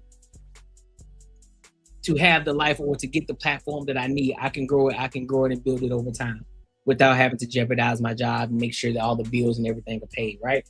I don't need to do that. But that's the focus right here. Outside of making sure the bills are paid, this channel is the focus. This channel is the most important thing. We're not veering off to anything else. We're not like, oh well, let me take 10% focus off of this and go focus on this. No. This is the channel. This is the thing that we're focused on. This is the thing that we're focusing on building. This is what we're focused on. So when I go in that ring, I don't care if you train me like Mike Tyson, Ali, Sugar Ray Robinson. It's on me to go out there and perform. It's on me to beat you as a man. Facts. So if I can control that, it's on me. Facts. So I knew in my heart and in my mind, like, hey, when in doubt, it's gonna be me against you. And I always said that, even as a young fighter, and they asked me, you know, how do you see this going, or what if this happened? I said, man, listen, when in doubt, he gonna have to kill me. Cause he might got a plan B, but I don't. So that's just it. That's why you undefeated, because they had to kill you? Man, they gonna have to kill me. Something you said stood out to me. You said it was either this, which is boxing, dead, or in jail. City. Yep. Why did you feel like those were the only 3 options for you? Because I felt like I was too small for football. I was too short for basketball. I wasn't smart in school. I wasn't the brightest kid. You know, so it's like, what else you gonna do? Yeah. You know, when I'm looking back at my life, it's like, what else would you have been good at?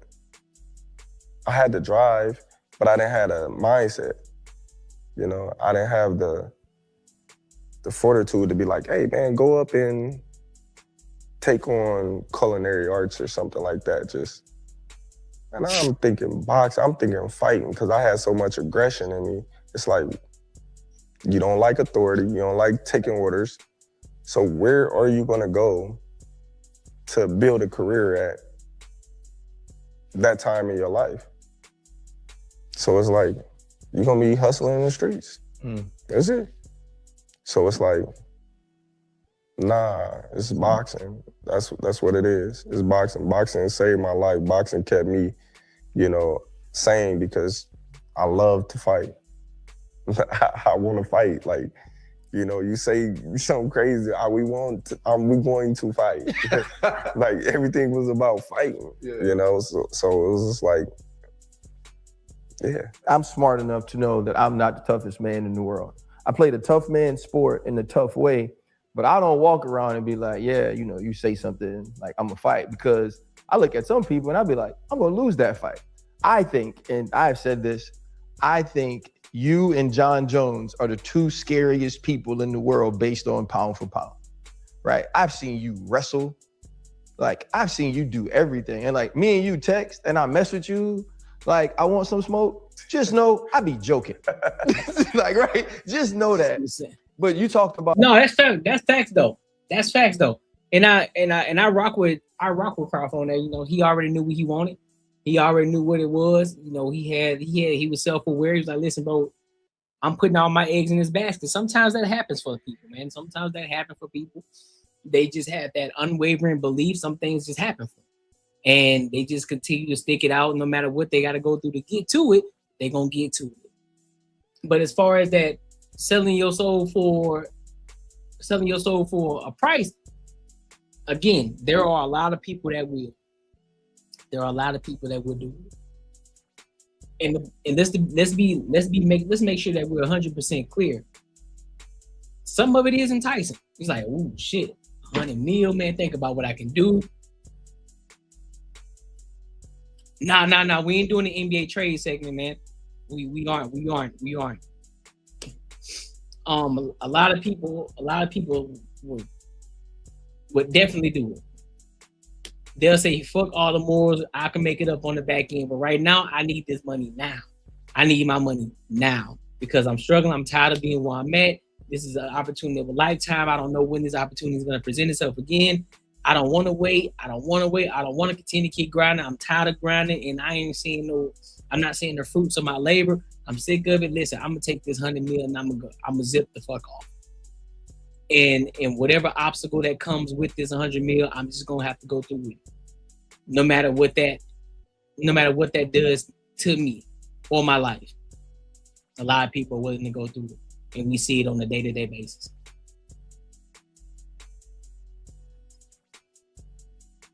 But that don't mean I ain't saying I'm gonna do it though. Nah, we good. It ain't that serious.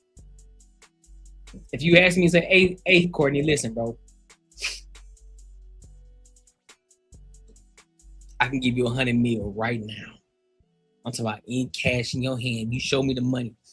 But there's some things, but you just got to do this thing for me. What's that thing? Does it require me losing my morals? Does it require me losing my values? Does it require me losing my beliefs? Does it entail any of those things? And anything else that I believe in that's gonna go against what I believe in, my thoughts, my process, my creativity, all that. Well, you just gotta come over here to the dark side. Nah, I'm good. Oh, so you rather be at 3 million? Yep, I'd rather be at 3 million than 100 million. That means I'm still doing better than most. I'm good. It sounds good. It sounds good. That 100 million sounds phenomenal. But I'm good. I'm straight. Because I don't know what that entails. I don't know what has to be sacrificed, who has to be sacrificed. Nah, I'm good on that. I don't need that burden on my soul and my spirit. I'm straight. You got it though. Do your thing, big dog. Find somebody else. Because I ain't the one. You feel me? I ain't the one. But shout out to Crawford though for standing on business though.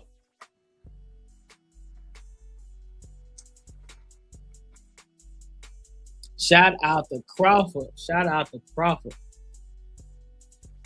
Oh, listen, make sure you like, comment, and subscribe for the algorithm, and make sure you hit the bell notification. If you want to support the channel, please hit the super chats, dog. Hit the super chats. All right, so what we got next? Oh,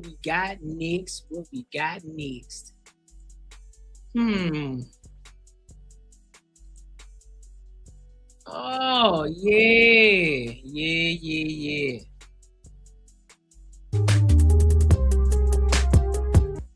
Oh, that's gonna be a good one. Should we? You know what? I think I'm gonna do it like this first. I'm gonna go there and then we can finish off with Pop the Balloon. We'll do that. But yeah, let's go over here to this Shannon Sharp and Joe Budden conversation. I'm not gonna spend a long time on this because it's already diving into the money segment, the money part that I want to talk about, that I actually want to dive into a little bit, because it kind of has a lot to do with content creation and deals, money, things like that. So I think this is very informative in the sense of being able to talk about this.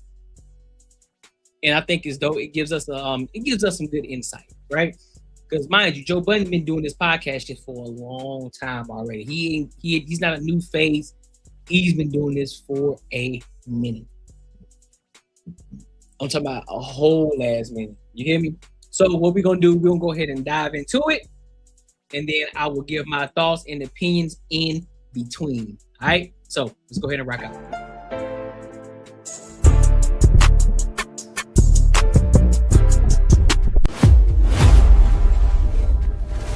We do you right? Janet, thank you for having me. You remember we were just talking about, you like, man, I ain't been in the business that long. I said, well, okay, I gave you a couple extra years, but you like, started playing in the back of your head. You're right. No, you're right. And then as I'm listening to your introduction, I'm like, man, it has been a long traveled road.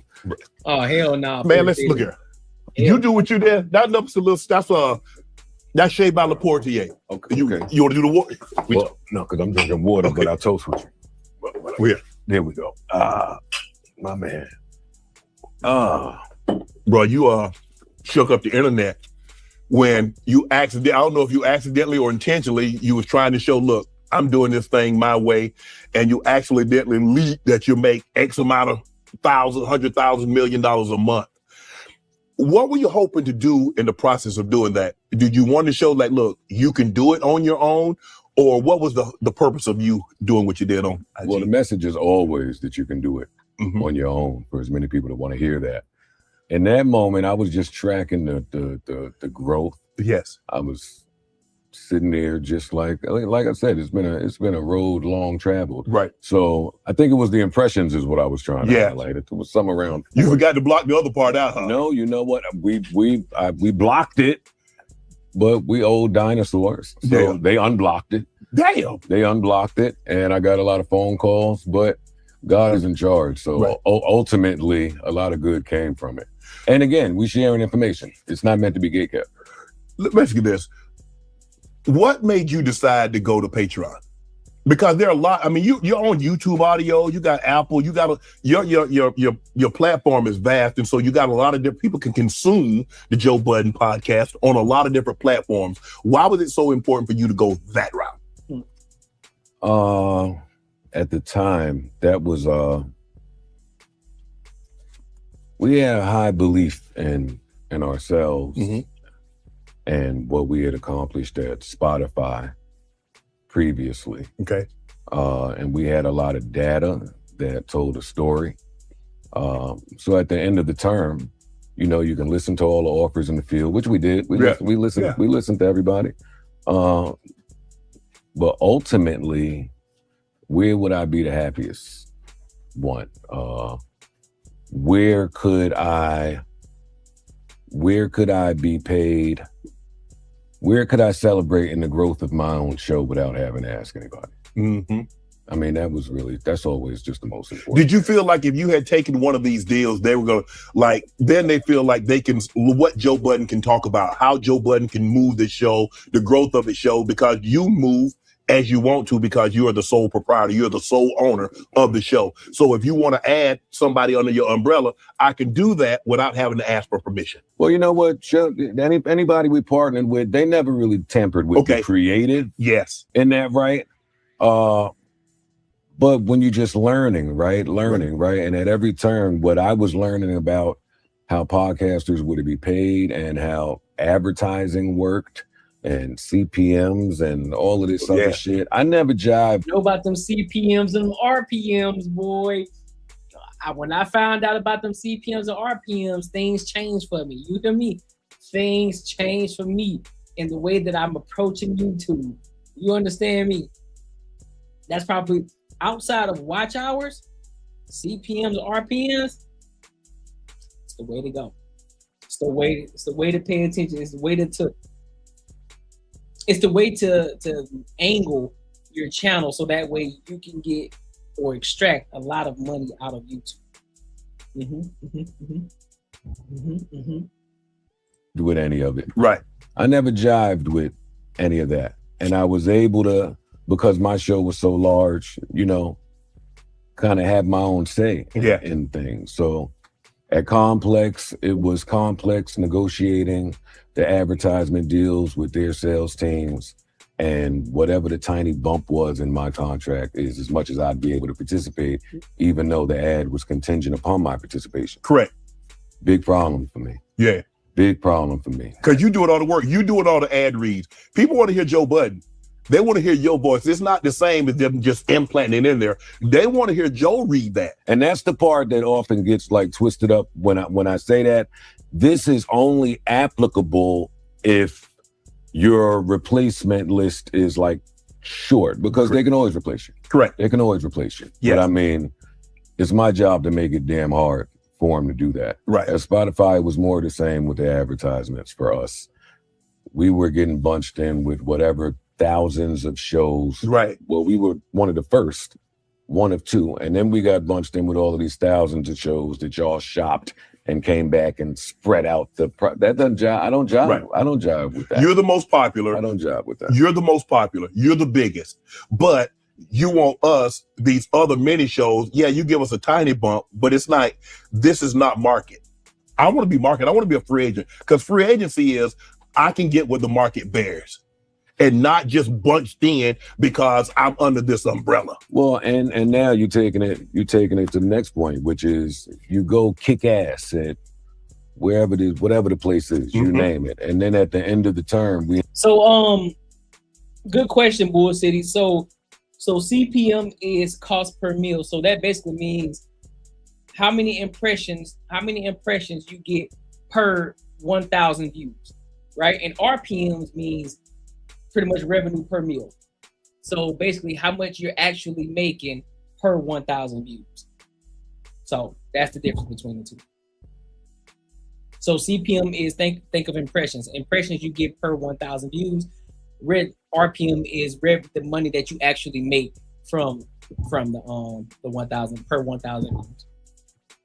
You have to negotiate the value of it. Yes. And a lot of times y'all are in charge of dictating what that looks like on your consumer face. I don't jive with that. I don't jive with that. I never jive with that. So Patreon for us was the best because we were able to get equity. We were able to participate in the growth of this partnership. And it was able to just put it in the hands of me and my family. Another important thing too is sponsors, brands. They're really good.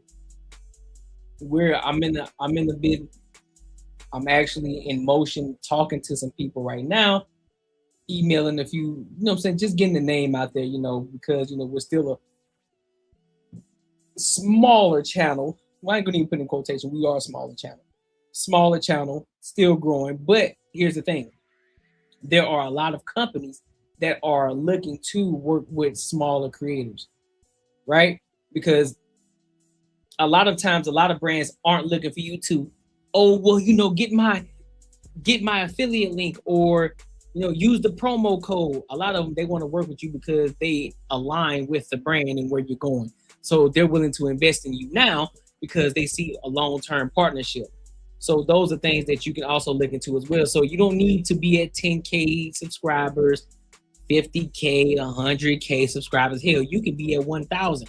Hell, probably even 500. But, you know, of course, you know, you gotta have some receipts in order for them to see, like, okay, so this is his audience, you know, this is his demographic of people, you know, this is how many views this person gets within the last 28 days, et cetera, et cetera, et cetera.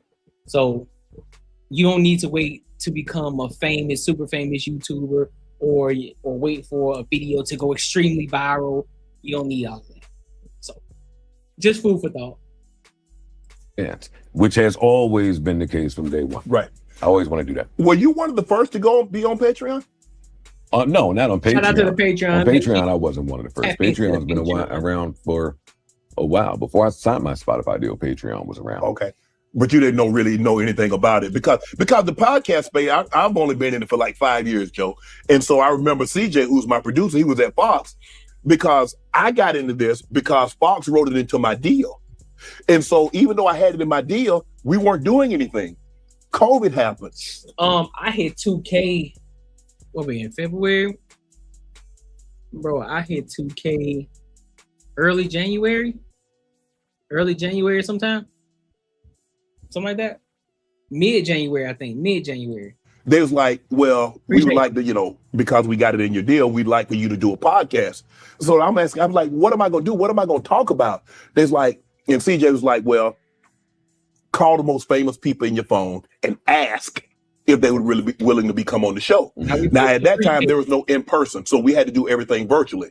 Hell, I had Floyd Mayweather, had Snoop Dogg, had Ice Cube, had Rick Ross, had this one and that one. And so that's how I started. But I was like, this ain't nothing. He said, no, there's money in it. I said, well, they ain't tell me nothing about no money. They just say I need to do this because it was written in my contract. And they wouldn't. And so, but I did go back. I said, look, if I ain't say CJ because CJ was an employee of Fox, so I didn't want to get him in trouble. I said, but I think there's money in this. The only person I knew that was getting money in podcasting was Joe Rogan at the time because he was so big. Yeah. But I was like, you know, Joe Rogan. So what's the money? And then once you start doing it and you start doing a lot of things on your own and you start see like, hold on, there's the YouTube and then you get the programmatic for the ads that they place, that you can place ads yourself. Yes. You can. I like, there really is money in this. It's a whole other world. Hence, matter of fact, that's key for me to play this video right now. What's good, y'all? So after doing a little research, I found out that 90% of the people that do watch my content, they aren't subscribers. Look, do me a huge favor, and it doesn't cost you anything. Go and hit the subscribe button right now, because then it tells me that you are gaining value from this content, as well as I look at it as an investment into the platform that allows me to continue to keep getting better and better with my content. So if you've gained any value here, go and hit the subscribe button right now. Listen, your savings account is robbing you blind. But don't worry, I found out a way how to make my money work for me in my sleep, and I can help you do the exact same thing. Now, this isn't no get rich quick scheme. This isn't no pyramid scheme. This isn't something just trust me situation. This is legit, and this is something that your every average day person can implement in their lives, and they can really get to a bag. This isn't a short-term play. It's a long-term play. There's a promo going on right now, so you definitely want to jump on it before the price goes up, because this is too valuable. The link is in the description, and hey, let's get our money up. Let's get back to the video. That's what they're talking about right there. You can implement your own ads too, literally own ads. So sometimes if I just don't want to say, in the middle of the video, hey, make sure you like, comment, subscribe. If you haven't subscribed yet, go and subscribe, right? Boom. My own personal ad. Then on the second one, that's the link to, that's me doing a promo for my Earn While You Save book, which is also in my Patreon. So make sure you tap into the Patreon. Link is in the description as well as pinned in the comments.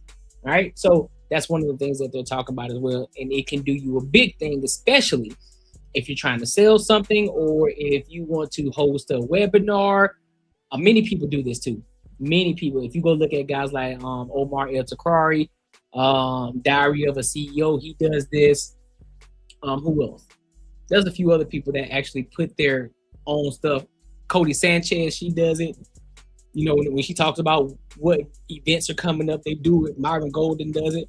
So these type of people, they put it actually within their content. So therefore, they don't only they can sell their own products, but as well as you got automatic ads that play in your videos as well. So it's a whole other world out here. But as you said, that was not something they were going to tell me. Yup. AD does it too. So yeah, AM does it. Yup, facts. Oh no, hell no, they wouldn't tell you that. No way. But you said they gave you an equity stake in Patreon. So is that what you look for when you look to do any partnership? Are you looking for an equity stake, or are you just looking to take the money up front?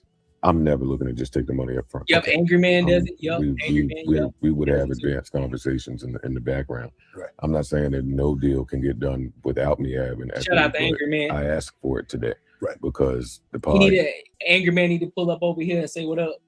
You know what I'm saying? AD do too. Last time AD showed up over here, I think I was at like, what was I? I think I was at like 500 subs.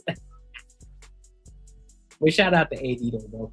Podcast and the podcast community is its own economy, and I've seen the effect of what a partnership does. Mm-hmm. We were at Spotify before they went public. We understood what they were trying to do at the time. To funnel money away from the music business, and podcasting played a really pivotal role. That's why I never want to undersell it, because it is low budget, or the word podcast somehow it's developed a negative connotation. Joe, why is that? And you know what? And I listen, when I started, it was a negative connotation. Yes. They kicked my ass for it, but it does today. It's stigmatized.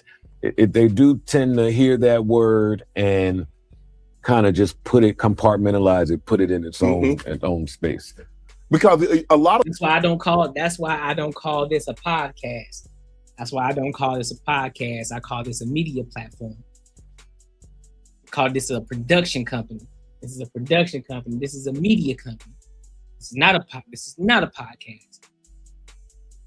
a Cornega show. So I don't look at it as a podcast. It's a media program. Media platform, production platform.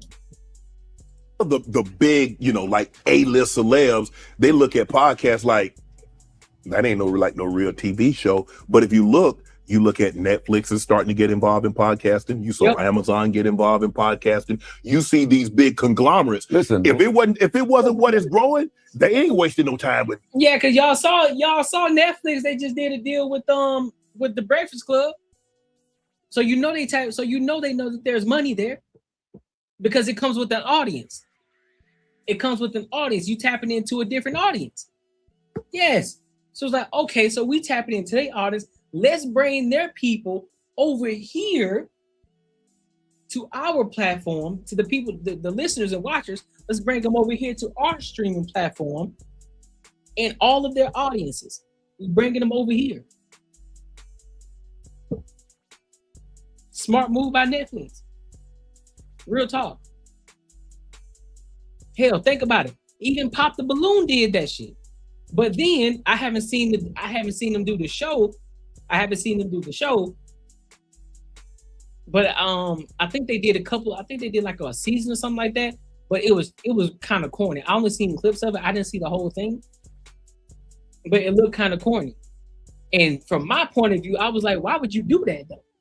When you at that big of a platform, when you got that big of a platform and it's yours and y'all created that shit, why would you go and do that? Because here's the thing. When they did that, when they went over to Netflix, then they had a whole bunch of shit going on. When people were doing reaction videos, and if you wanted to do a reaction video to Pop the Balloon, you had to sign up to some shit. It's like, bro, for real? Like, do y'all not know whether it's negative or positive, you're getting more visibility. And that money is going to y'all. You don't have to share that money with Netflix, or you don't have to share your audience with Netflix. That's your people. Why you gave that up? Because I'm pretty sure you making a bag without Netflix. The views that you're gonna get on a regular day basis, brands and sponsorships that you gonna get that people want to tap into because they was already doing Fashion Over. And I'm pretty sure there was more companies willing to invest in it. Like, come on, man.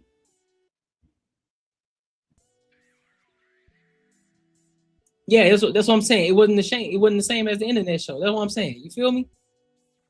It wasn't the same. I said, this shit look kind of corny. It looked kind of scripted. It looks too scripted. It looks too corny. Looks MTV-ish. I ain't like that. Long before Netflix, some of the shows that would pop up on these streaming apps, television shows, would be modeled or based around a podcast. Right. I can't tell you how many times on Hulu it would say, inspired by this podcast, or would start with a podcaster. So it was broad, and television shows would even make mention of things that they would hear on the podcast. Right. But you're right, how it's looked at and what people get when they hear that word, it's still, because nobody really knows how anybody's getting paid from it. Right. I think that has a large part to do with it too. All you ever hear, I mean, today you hear all of these numbers. So people know that there's a way to get paid. Correct. But they can't figure out how. They don't really know how to get started. And then a lot of people just think, well, Joe Budden making 20 million. I should make at least 15. They don't understand. You didn't start out making 20 million. There is a gradual process, but everybody wants to skip the process. Not Joe. Everybody just wants to go straight to being the CEO. Don't nobody want to clean. Don't nobody want to work the desk job. Nobody wants to work the mail room. And it's like, man, all you do. And that's where I'm at right now. So this is why, and this is something, and all you podcasters, listen to me right now. You can't compare yourself to guys like Shannon Sharp, to the Joe Buddens, to the Joe Rogans, and all of these celebrities who already had a brand, who already had a following of people in their respective sports or whatever they were doing beforehand, that then jumped into podcasting. You can't compare yourself because they were already well known. They were already well known. You're coming into this shit fresh, from scratch, from zero. Don't nobody know you from a can of paint. So you have to build that authority. You have to build that brand up and who you are. You have to constantly keep being in people's faces. Eventually, they're going to see you, bro. Eventually, they're going to see you. You just got to keep working. At this time, if you're anywhere between shit, I'm going to be honest with you. If you're under 500K, you need to be working. That goes for me too. Under 500K, you got to be working. You got to be grinding. This ain't time to quit your job. Nope, don't quit your job. Don't quit your day job. Find time where you can be consistent on putting out the content. Be consistent. Be consistent. Consistency doesn't mean, well, I need to post 3 to 4 times a day, or I need to post 4, 5, 6, 7 times a day, or I need to make sure I post this, or I need to go live every single day. If you got the capacity to do that, do it. However, if you can only put out a post once every week, stick to that one post every single week. Every single week. Do not fucking miss. I know guys right now, I know podcasters right now, I know content creators right now that post one day a week. They post one time a week. They do a video or they do interviews. They do that shit one time a week. And they post once a week. And they get crazy views off of that one post every week. So no, you don't have to show up every single day. You don't. You just have to make the quality content, and you have to be consistent on those days. Consistent, and your shit gets, and your content gets better over time. I'll give you an example. One of the things I like to do, I like to always go back and look at somebody who's really successful right now in podcasting, right? Or YouTube creation. I always like to go back to their first video. I always do it. I always go back. I'm like, okay, this person that's at 500,000, or this person that's at 10K, or this person that's at a million subscribers. I always like to go back to that first ever video that was ever created. And the difference between their first video to their 100th video to their 1 million subscribers, it's like night and fucking day. It's like, bro, that shit was trash. The quality of the video was garbage. The audio was crazy. But you got to start somewhere. Then even if you're looking at people that's at 200K subscribers, some of them still got some trash content. It's like, dog, what is this shit? Why your video sound like that? Why the quality of your video looks so dingy? Or why does your audio sound so like you talking on the speakerphone or some shit? But yet, people rock with them. And so that goes to let you know you don't need to have the most updated videos or cameras or the dopest microphone. You don't. You really don't. You just got to make sure that the content is good. People understand who you are and what you're talking about. They understand what you're about. And then, of course, you just got to continue to keep showing up and then creating that community of people that rock with you. Simple as that. It's work. And so when they come, I'm sure you've heard it. They come to you, man, got this idea, want a podcast. I say, so how often do you want to do it? Well, I just want to shoot like 10, 12 episodes a year. What? Yeah. And so you think that's going to work? You want 10 to 12 episodes a year, but you want how much? That part. How much money do you want for those 10 episodes? I'm like, bro. That's why I don't even know how to like give advice anymore, because and I do it week to week, different podcasts. Yeah. And we have the talk. But sometimes those talks are a brother on episode 8 saying, well, where's the money at and how do I get paid? And I'm like, it may be a path for that, but that wasn't my way. No. I did this for years for free. A lot of that, I did this when a lot of the thoughts and ideas we had were way ahead of the technology, and we had to just wait for everybody to catch up. We had to wait for the ad agencies to catch up. We had to, so yeah, I don't know how to get paid by episode 8. I don't. Right. There is no money in episode 8. And because now everybody's starting to see there's a pathway, everybody's getting in, and so it's becoming a very saturated market now. So you got to be really, really good. Now, look, if you're a big name, you know, if Denzel and Sam Jackson started a podcast, people are going to tune in at first. Yep. Now, the first 3 or 4 episodes, but then how can you keep them? Because that's the hard part, Joe, is getting people to listen. Man, Joe Budden, I'm going to see what Joe talking about. Can you get them to come back? Exactly. Can you get them to come back again? Listen, we've seen a million A-list celebrities start podcasts or make the big podcast announcement or go get a big bag and never deliver an episode. Nope. Not a one.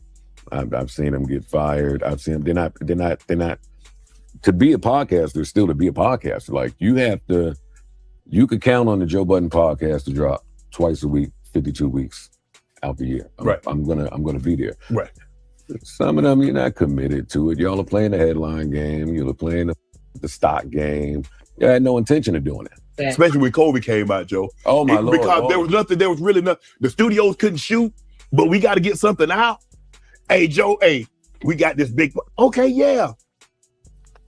Yeah. I thought Joe had a podcast. I thought Joe was going to drop this such and such. Mm-hmm. they took the money and ran. Always. And then, like, bro, it's a grind. And people don't realize how hard you got to work and what goes into it, Joe. People really just think you and your group, y'all just show up and just shoot. No, you got a rundown. We got a direction in which we want to go. We got to get in and out. We got to direct traffic. Yeah. It's not that simple. Not but at people, when people don't see how the food is made, they think it's easy to cook. But if you watch your grandmother or your aunt or your mom cook, you realize that plate ain't just getting on the table in 20 minutes. She's been prepping this. Yes. She's been prepping this food. Yeah, all night. You're absolutely right. And then you really took it to a next level. You're like, you know what? I'm going to have my own ad team. I'm not going to rely on some of the others that have advertisers that they come to you, and then by the time it gets to you, you getting 60%, as opposed to like, you know what? I hire my own ad team and I'll get the whole 100%, and they give them a percentage of however you do it. Mm-hmm. What made you decide to go that route? Honestly, the outlook as far as ads started with just like how I listened to podcasts and how I was as a rapper. I used to hate promo. I used to absolutely hate doing promotion. I'm not going to lie to you. Even when an album was coming out, I wouldn't promo it. And when I would listen to podcasts and an ad would pop up, I didn't necessarily enjoy that. Right. I didn't like that. I didn't want to interrupt the flow of the conversation, which I thought was extremely important at the time. So for this check, and I tried at first, and I'm talking, this is around 2015, 2016. Damn. 2015, 2016. I tried to, again, Shannon, nobody knew where money was coming from the podcast. So if this ad came for whatever the money was, it was shorts. But the thinking was, if you pack in a bunch of those, you can see how you make some money. I did the ads, I f***ed them all up. Whatever the read was, I went totally off script, laughed at them, told them to call me instead. I think it was Talkspace or somebody. It was a mess. But from there, again, how I moved was because the audience was so large and it was growing year over year. So, I mean, it was cheaper to just hoe around and add yourself to death versus nurturing a relationship with a brand that you understood, that understood you. And again, maybe this is trauma from Black people and how I view the word shock jock, right? Because you'll participate in all the success, but anytime something happens off script, you're so quick to toss us to the side, put all types of words in these contracts.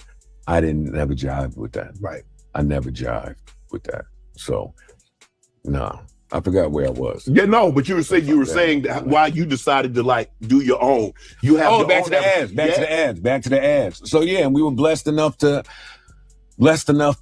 have some really good partnerships with some people for years and years and years, and it was profitable for both sides, and you meet good people, and you do this thing. You start to do it, and you start to reap the benefits of the independent company that's out here putting in the work versus the ads team, the sales team. And then that's always the thing too. This whatever your beef is with whoever you partnered with, at some point they're gonna put it on the sales team if you start having the right conversations. It's like, all right, let me come talk to the sales team. Right. And let's have a conversation. Let me get on the phone with some of these people. Right. And but edgy content. The big game is that's dope. No, that's dope though. Shout out to Joe Budden. Shout out to, you know what I'm saying, Uncle Shay Shay. They out there putting in work, bro. They out there grinding, they putting in work. And for those of y'all podcasters who, you know what I'm saying, if you're just starting out, listen, you heard it here. You hear it from everybody else. Consistency wins it, bro. Consistency wins it. You're always going to find your tribe, but you got to be consistent, especially if don't nobody know you. You got to be consistent. You got to keep showing up. Even if you don't want to, you got to keep showing up. You got to. Either posting one day a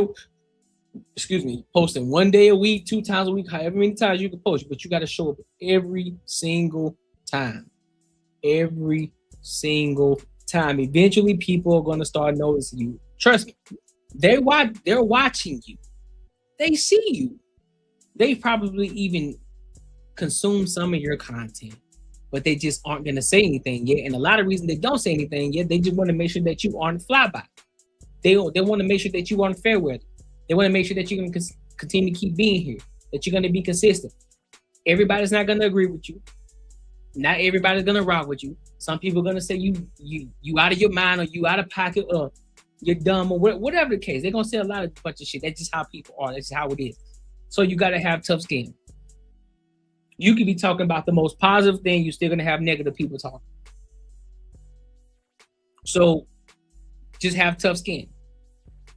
You ain't got to respond to everybody. Everything you don't have to respond with emotion, because guess what? Once you cut the camera off, you go back to your regular life. You ain't gonna have time to worry about what everybody else talking about. You ain't got enough. You got too many things going on.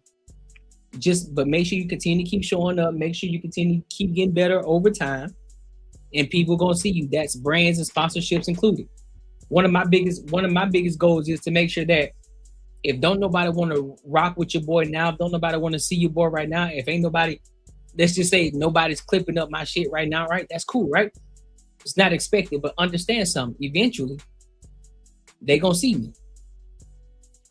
Eventually, they gonna know who I am. Eventually, they're gonna be wanting to work with me. Eventually, they're gonna be wanting to spend money on me. Eventually, they're gonna want me to be a part of their brand or sponsorship, or eventually they're gonna want me to tap in or jump on their podcast or jump on their show in order to get them more visibility. Or they're gonna want to jump onto my channel in order to get more visibility. In due time, because time and consistency, and continue to get better over time, you're naturally gonna get better. Even if you aren't even trying, you're naturally gonna get better. Naturally. So yeah, shout out to them, bro. But make sure you like, comment, and subscribe for the algorithm, and make sure you hit the bell notification, dog. So what do we got next? Let's go to y'all already know. We gotta talk about some money. Money. Here comes the money. I gotta give me a sound like that. Here comes the money. Here comes the money. Yeah, you right, man. Making money is me, man. 10 years, me and you gonna have matching Benzes. 10 years. Thinking more like 10 days, man. 10 days. So let's talk about Cody Sanchez.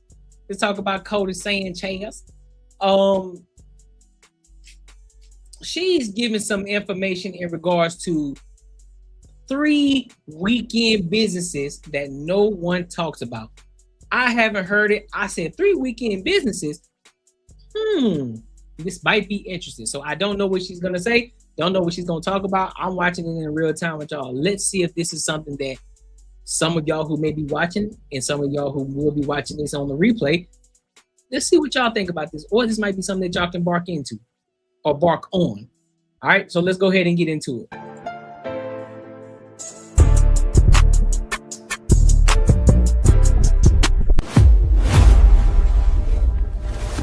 $100 to $100,000 in a weekend. These guys did it. We're gonna go talk to business owners live and figure out how to steal their homework so that you can do it too. But first, we're gonna start $100, and we're gonna do it with popsicles. What's up? How are you? Good to see you. Flacas aguas. I love this, which means skinny water, by the way. What type of popsicles are we selling? It's fresh fruit, sugar, and water. You have 3 simple ingredients. Amazing. So these are all fresh. They're handmade by you. Correct. How do we decide where to put this thing? Exactly in a spot like this, right? Kendra Scott, she's extremely famous, popular. Everybody wants to come here. This is a hot spot. These stores like people being in front because we're like, hey, get a popsicle, then buy some jewelry, right? So who are we selling to? Pretty much everybody, from children to adults. For our local firemen, it's a surprise batch. That one. Bye, guys. Thank you for your service, all you do. Guys, I'm so psyched for this popsicle. You don't even know. Delicious. Awesome. Refreshing. Yes. Let's talk startup costs. Popsicles, what are we selling them for? $4. How much do they cost us? Between 60 and 70 cents. That's some sick margin, baby. We got this thing, which we could rent for like how much a day? It was smarter to purchase it for $1,700. And then we got a couple signs, which is probably like all in the extra $100. Marketing. How do we position this business to sell more and get more clients? Social media. So you got a cute little marketing. How do we position this business to sell more and get more clients? Social media. So you got a cute little order to purchase it for $1,700. And then So she purchased the car for $1,700. we got a couple signs, which is probably like all. So total cost $1,900. So her most expensive thing was the car itself, $1,700. For the fruit, $100. And then for the sign, another $100. All in the extra $100. Marketing. How do we position this business to sell more and get more clients? Social media. So you got a cute little Instagram. You're putting your items up there, and maybe you're pinging local events and vendors to say, hey, by the way, I could come to your place. I could sell some popsicles. Yes. People love the videos of me making them, like the how-to videos. A little ASMR. Yeah, exactly. Word of mouth. Like who you know makes a massive difference. Do the thing that you do and you document it online. You ping other people with your cool stuff that goes most viral. I like it. This gives me an idea. How do we 10x this bad boy? We're scaling. So we're located on site of this local restaurant. We called a bunch of restaurants and said, hey, what if we did a little event activation? We put the popsicles outside. We bring in customers to your location. What would you pay us? These guys said $250. So I said, sold. Then they liked it so much. They're like, also, we do this thing on the weekend. There are 1,000 people there. Do you want to come to that one too? I think maybe we charge double. We've taken a business where we sell one popsicle at a time, and now we sell many. What's the most expensive event you've ever done? Thus far, $600. We're renting the cart for a wedding. We should get her to double her prices. What do you think? I think the next corporate event, we should be charging more like $1,200, maybe even for some fancy quinceañeras or something. We up those prices, baby. Agreed. And if anybody wants to book, you guys know where to find us in Austin. You know what? No, I'm okay. Okay. I'll support. Are you sure? Thank you. I appreciate you. You just paid me $500. Yeah, girl. There you go. Holy. Let's go. So wait, what? So we can break down sales for 2 hours, $40 an hour. That's $80. The wheel activation, $250. Generous tip, $500. Oh yeah, he paid. Any nigga who wears shorts like he was wearing and got his shirt off like that, yeah, he probably got some money. Total revenue, $830. Damn, she just made. Oh, so shit, she can pack up and go home if she wanted to. Holy. Weekend breakdown expenses: fruit, water, sugar, cart, plastics, plastic bags, heat sealer, molds, plastic storage, popsicle sticks, signage blender, marketing, freezer for storage, utilities. Total expenses $300. That's it. That's a very low expense. It's a very low expense. 500 popsicles to break even. After that, 25 popsicles to break even. Yeah. That's crazy. We can break down 830 profit. But yeah, think about it though. Look how easy, but think about how easy it is to make a popsicle though, Bull City. Think about how easy it is to make a popsicle. Fruit, water, sugar. All you doing is pouring it. All you need is a big ass blender. You already got your popsicle stick, so you can lay that shit out on the island. You can already set that shit up, boom, pour it in the ice trays and just sit it in the freezer for a minute, then boom. Your shit ready to go in just a couple of hours. You can do that shit the night before and be ready to go.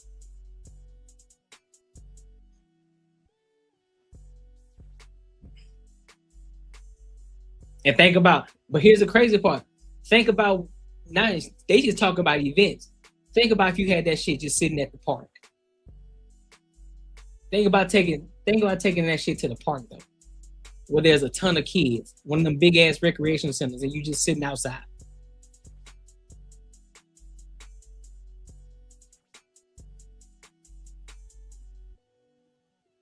And this is just and mind you, this is just a weekend job. This is just something quick during the weekend. She'll make that, her investment that she makes, $300 of expenses. So once you pay everything off, And if you go every weekend, you can already make your money back within a month. Just popping out on the weekend. I know those guys that sit outside right now, because out here in Arizona, there's a lot of them. They get their golf carts. You know, they got all their little snacks. It's basically like the Mexican candy lady, basically. We all knew the candy lady, right? They posted up on all type of corners. People pulling over, buying, you know, like the little elote cups, chips, drinks, I forgot what you call them, like the little the fruit cups with the, you know, it's like icy with the fruit in it and all that shit. They selling all that shit. Let's see. That's awesome. Now let's go check out someone who's doing $10,000 in one weekend. You just paid me $500. Let me go back. Yeah, Average. refreshing. Yes. Let's talk startup costs. Popsicles. What are we selling them for? $4. How much? So she sells popsicles for $4. So she sells them for $4. They cost us between 60 and 70 cents. 60 to 70 cents per popsicle. That's some sick margin, baby. So $3.35 per popsicle. We got this thing, which we could rent for like how much a day? It was smart. Mind you, she said she can also rent that. Order to purchase it for $1,700. You can rent or purchase. And then we got a couple signs, which is probably like all in the extra $100. So yeah, that's what she makes. Marketing. How do we position this business to sell more and get more clients? Social media. So you got a cute little Instagram. You're putting your items up there, and maybe you're pinging local events and vendors to say, hey, by the way, I could come to your place. She said ingredients were her. I missed that. I missed that. I could sell some popsicles. $100. People love the videos of me making them, like the how-to videos. A little ASMR. Yeah, exactly. Word of mouth. Like who you know makes a massive difference. Do the thing that you do, and you document it online. You ping other people with your cool stuff that goes most viral. I like it. This gives me an idea. How do we 10x this bad boy? We're scaling. So we're located on site of this local restaurant. We called a bunch of restaurants and said, hey, what if we did a little event activation? We put the popsicles outside. We bring in customers to your location. What would you pay us? These guys said $250. So I said, sold. Then they liked it so much. They're like, also, we do this thing on the weekend. There are 1,000 people there. Do you want to come to that one too? I think maybe we charge double. We've taken a business where you sell one popsicle at a time, and now we sell many. What's the most expensive event you've ever done? Thus far, $600. We're renting the cart for a wedding. We should get her to double her prices. What do you think? I think the next corporate event, we should be charging more like $1,200, maybe even for some fancy quinceañeras. So yeah, she rents the cart out too. Something. We up those prices, baby. Agreed. And if anybody wants to book, you guys know where to find us in Austin. You know. Yeah, so she rents the cart out too, so she's making money on that too. No, I'm okay. Okay. Are you sure? Thank you. I appreciate you. You just paid me $500. Yeah, girl. There you go. Holy.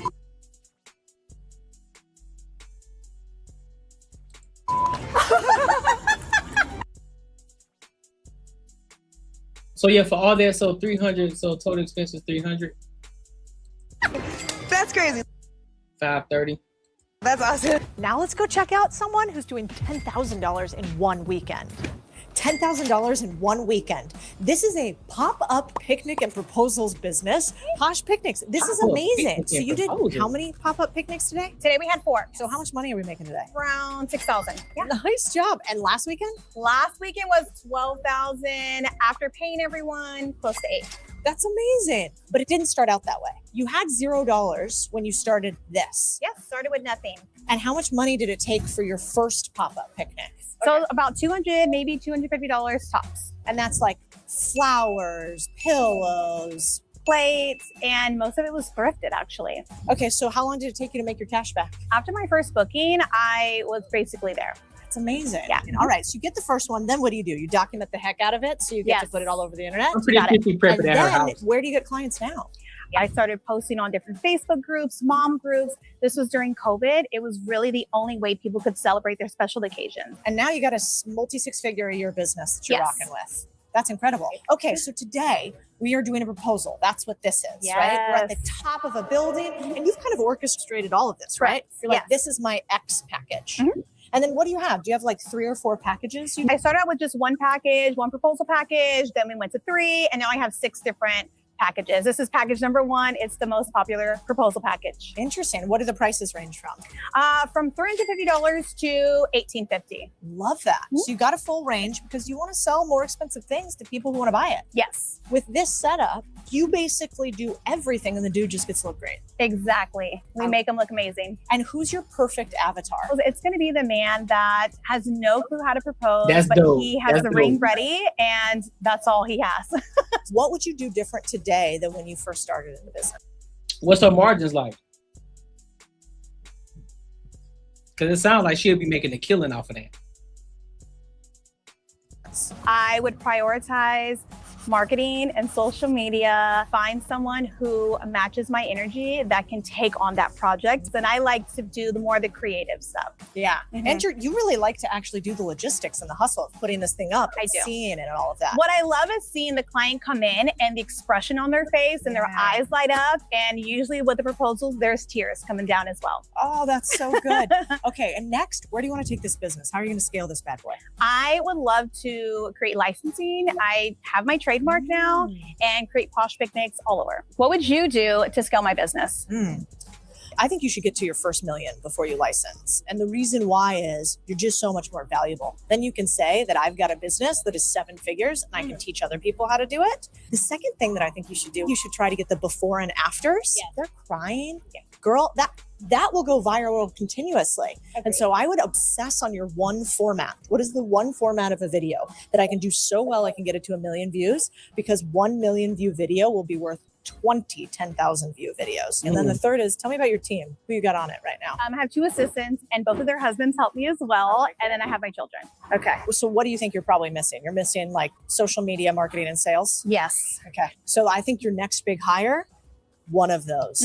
You don't need another assistant. No. You need another pro. Because if you think amateurs are cheap, just wait until you hire a pro. Yeah, I agree. You will realize how much more expensive it was to have an amateur to start with. Oh, yeah. Okay. We should probably go help these guys do some work or something, right? Look at how helpful I am. Woo! Good luck. Congratulations. Does she already have like presets already? Like things that she kind of use over and over again? Or does she always start with something new? Or does she always do something new? Like, does she reuse certain like tablecloths or plates or things like that? Is she gonna say yes? Yeah, absolutely. You did an incredible job. She's a lucky lady. If you're even thinking about starting a business, whether it's your first or your 5th, here's one move every entrepreneur should make before launch day. Lock down your domain. And not just any domain. I'm talking about a .online domain. .online is the domain made for entrepreneurs. It's clean, it's global, and it literally... Y'all see how see how she just seamlessly added in this sponsor brand right here that she's sponsored by, that she collabing with? I like that. That was a seamless flow. I like that. Really tells the world what you're about. Your business is online. Over 3.5 million businesses already use it across industries, restaurants, clinics, online education, even fashion brands. So while you're building your empire, even if it's just on the weekends, don't just build it. Own it with .online. Click the link below. Use checkout code CODY. We got something for you. This is my new favorite boring business. 2 guys running a business that does a lot of revenue. What's up, man? Hey, what's going on? How are you, Matt? What's going on, Sam? What do you guys do here? Yeah, we help students move in and out of college. And what's it called? Storage Scholars. So what are we doing right now? We're moving somebody in? We're moving kids into college. You want to join? Yeah, let's do this. It's moving day, baby. It's All moving right. day. So you guys started this business when you were how old? 18. And now how old are you guys? 26 and 27. That's wild. You started this business with how much? Yeah, that's the funny part. When you talk about corporations, last thing they want to do is spend a whole bunch of money, because 9 times out of 10 they really don't care. They don't have the marketing budget for it, nor do they use it as a priority. They don't have it as a priority, so it's just they don't want to spend too much on it. Like, man, we don't have that much to spend on this. This is what we got, because they don't really take that shit serious in corporate. They really don't. So that's why it's so hard. That's why it's so hard to get money out of them. Cash. Actually, $0. Whoa, so you were in college when you started it? Yeah, I was looking for a way to pay our way through school and needed a business. The biggest thing is that we've been doing it for almost 10 years. So you learn a lot every year. You try not to repeat the same mistakes twice, and you just keep going and following the plan. The best way to make quick money is to do it for a long time. 100%. Let's have everyone actually pay a $50. Oh, it was a deposit. private that was That way that helped fund the initial cost of the boxes, the storage units, and the trucks. I love a prepay. So you Yeah. didn't even have a service yet. And you guys are like, the thing is, I want a deposit 100%. and then I'll do it. So you guys made money before you spent any money. Correct. Wow, that's wild. So we started with $0. We take the $50 deposit. How much did it cost you to rent that first truck? Oh, it's about $100. You said it was a Partnering with local businesses is better. They look at some of the costs with community events to give back. Yeah, I agree with that. That's what I had to redirect my focus from. Oh, you just getting off work? Oh, okay, cool. But that's how I look at it. That's how I had to redirect my channel as well. I'm looking to work with, and here's the thing, I don't say collab. When I'm talking to people that I'm potentially wanting to work with, I say partner. Listen, I want to partner with you in this aspect, in partnering with the Cordiega show. I can easily integrate you into the show, without it seeming all salesy and shit like that. But I'm looking for long-term partnership. That's what I'm looking for. I'm not looking for something that's fair weather or just a one-off situation. I'm not doing none of that. Oh, you joined the Chamber of Commerce? Nice. But what you have to pay? What you have to pay to get into that? tractor trailer? So when we bought boxes, Yeah. they come on a tractor trailer. So something that's probably 7 times the size of this. And what did that cost you to rent? Well, the cost of the box is around like $10,000 probably. Okay, so $10,000, but this is only after you've gotten prepay, so you know Correct. how many boxes you need. Yeah, we have all the money up front. Right. Then you need a storage unit to put them all in. So it's 4 months of storage for the summertime. That's what people are paying for. They're prepaying for that. Yeah. First month's free, and then so it's about like $200 for the month that you can fit maybe 20 people in a storage unit. So that first year, you're netting like $9,000.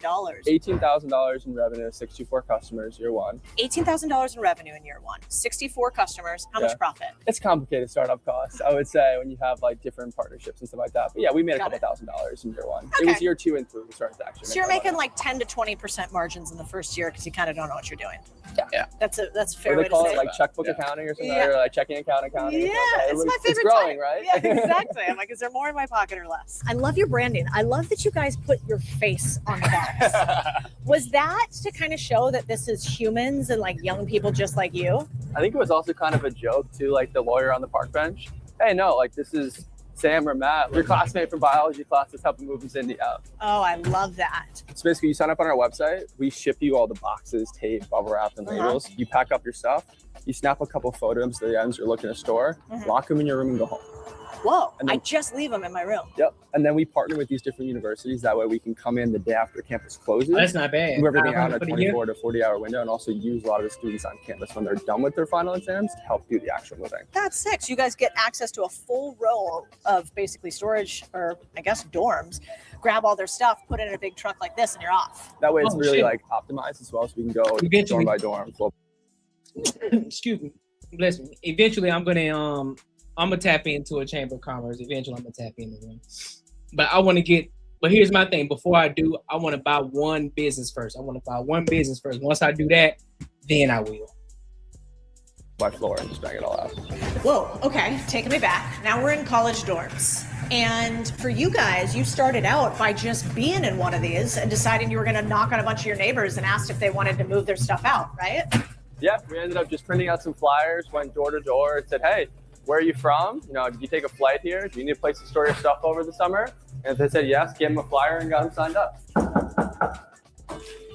Hey, what's going on? Nice to see you. Welcome back. Deliver all your stuff. Come on. The first customer we went to, the kid negotiated. I was like, oh, it's going to be $380. She's like, what about like $325? Wow, is this really the way this is going to go? Yeah, I'm down. Like, I'm a hustler. Like, let's do it, right? And then the next room, the girl was studying abroad, which meant it was double the storage period. And her mom was there frantically packing her up. And I did the calculation. The kid had just negotiated a $350 bill. And the amount was going to be like $1,500. And I was like, she's like, yeah, who do I make the check out to? And we're like, Sam Jason. And I got that. I was like, okay, we're good. Like, this is good. We went from 20 campuses to 200 in 2 years. Nice. And we finished last year at $7 million in revenue. And now the goal is we're going to get much deeper on every campus and take the moving infrastructure we built to do more. So now we do B2B stuff. So the actual college hires us to do moving for them. So how many doors do you think you've knocked?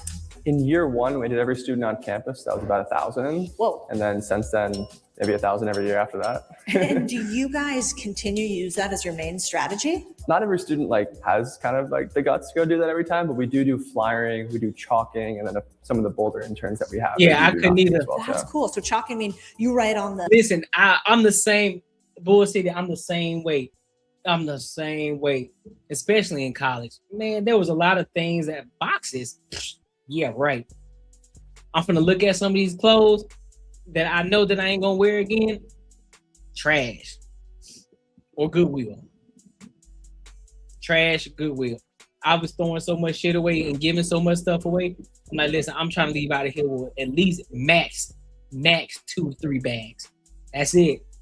2 to 3 bags, I'm up out of here. I'm not trying to do all that packing and shit, man. Oh, man. No, fam. I can't stand packing. A pavement. Hey, do you need a mover? It's going to say summer storage ? storagescholars.com. Just really good guerrilla marketing. It costs like $5. Oh, I love that. And basically, you've done this so many times now. You have an SOP for just about everything. You're like, here's how you door knock. Here's how you chalk. Yeah? 100%. Oh, love that. There's little videos of us actually doing it and that being the training for them to watch. Can we put it right here? Yeah. Okay, cool. All right, here, got the vacuum. I noticed you didn't clean out the vacuum before we gave it to you, but sure you want to put this in your room, just right here? Okay, cool. All right. Awesome, thanks, man. Yeah. What is the business doing today? This year, we're on track to do between $11 and $12 million top line. Nice. Which means in a weekend, how much are you doing? A little over $200,000. Yeah. Damn, in the week. It's seasonal, right? So it's fun. You make basically $0 except for the prepay, right? Yeah. And then in the summertime, it's just like $100,000, $100,000. So it's scary. It's fun. Watching that app, scrolling through all the money. Stripe email notifications, my favorite. Cool. All right, we're all set. Thank you so much. I appreciate it. Have a great semester. You don't need to risk it all to start a business. You just need one small bet and the courage to try it. A sponge and a bucket of water like this, and you too could start your business with one sale at a time, your path to freedom. Damn, boy. That's very impressive. That is very impressive. My goodness. That's what's up. Listen, we always that's one thing about the Cornega Show. We're gonna talk about some business. we gonna put a battery in some people's back. We gonna put batteries in people's back so they can get to this money, bro. Because there's a lot of money to be made out here. There's a lot of money to be made out here in these streets. And so when we continue to listen to people like this who are doing it, and people giving game, and then people actually out here doing it, myself included, out here putting in the work and actually out here looking. Oh, speaking of which, I came across a pressure washing business. Out here, and I sent the email to them, so I'm waiting on a response. That might be the move for me, because it's absentee owned. I already got a cash. When I looked at it, the cash flow on it was already, I think, they were cash flowing net $9,500 a month net. That's after expenses for those of y'all who don't know. So if you say gross, that means that's before taxes, that's before expenses, that's gross. But net is after taxes, all your expenses are paid. So if you got employees, after you pay them and all that good shit, netting $9,500. Absentee owned, so they already got workers in place. They already got experienced people in place. They already got clientele that they're working on. They already got contracts in place. So literally, I'm just walking into it and it's already operating machine. And so I could just look at from my expertise, because I had started my own pressure washing business, but the only reason I stopped it just because I didn't have the time. But now, because they're already workers, all I gotta do is just step in, and all I gotta do is scale it, come in and scale. See where they're slacking and see where we can elevate the business. Easy money sniper. And considering the fact that I got a YouTube channel, YouTube channel already. Implement the business into the show. Guess what? This show is sponsored by boom, boom, boom, boom, boom. Yes, sir. Yes, sir. You feel me? You feel me? We said Bull City says their next step is buying storage units, real estate, play the vertical on integrates into their core business. Yep, that's a fact.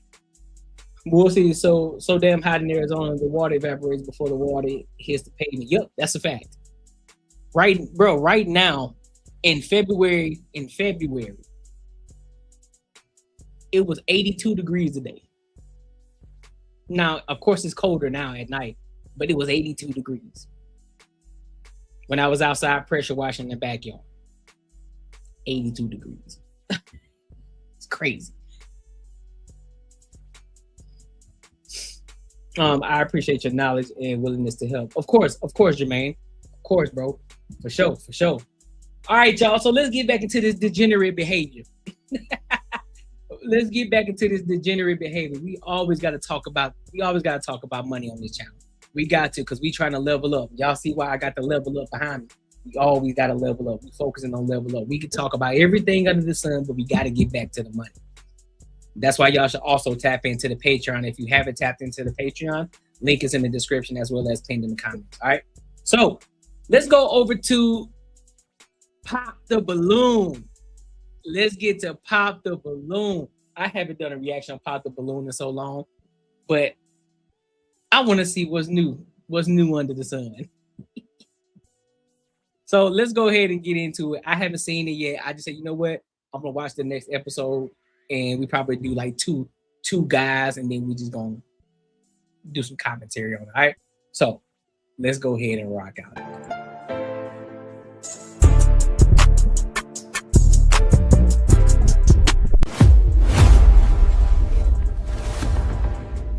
So we're going to be bringing out some single men one by one. When he comes around this corner, if you like what you see, he's saying all the right things. Do not pop your balloon.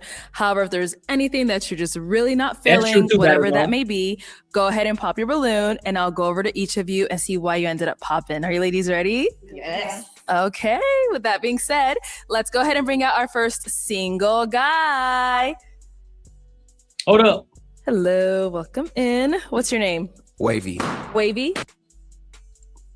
All right, so let's look at the lineup. Let's look at the lineup first. Let's check out the lineup. What we got? We got red far left. Okay, so these are definitely plus age. They're definitely 38 and older. Definitely 38 and over. I don't see nobody under 38. Nobody. The best one right now is the third one in the brown dress. The one next to her, almost, but I don't like the way that her face looking right now. I don't like her face. So yeah, the best one right now is the third one in the brown dress. Yep. All right. Better recruits than normal, yeah. Oh, I got you, Battles on. I got you. All right, so let's get into it. Hello, welcome in. What's your name? Wavy. Wavy. How old are you? 42. 42. Okay, where are you from? Supposedly 42. 42? Well, I thought that was a YN.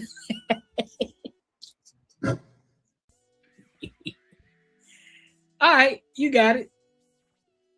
1, 3, 4, and 6. All right, hold on. Why is it supposedly? 1, 3. Well, so the way I feel, 4, okay. And when I look in the mirror, Okay. respectfully, And the burnt orange? I don't feel like I'm 42. Okay, so you feel Like, younger? feel like I'm about in that approaching 32, Okay. 31 in my body. So yeah. Okay, got it. But your documents say 42. Got that Trey Young. Got that Facts. Trey Yes. Young. Okay, good. And where are you from? Ohio. Ohio. Alrighty. And what do you do?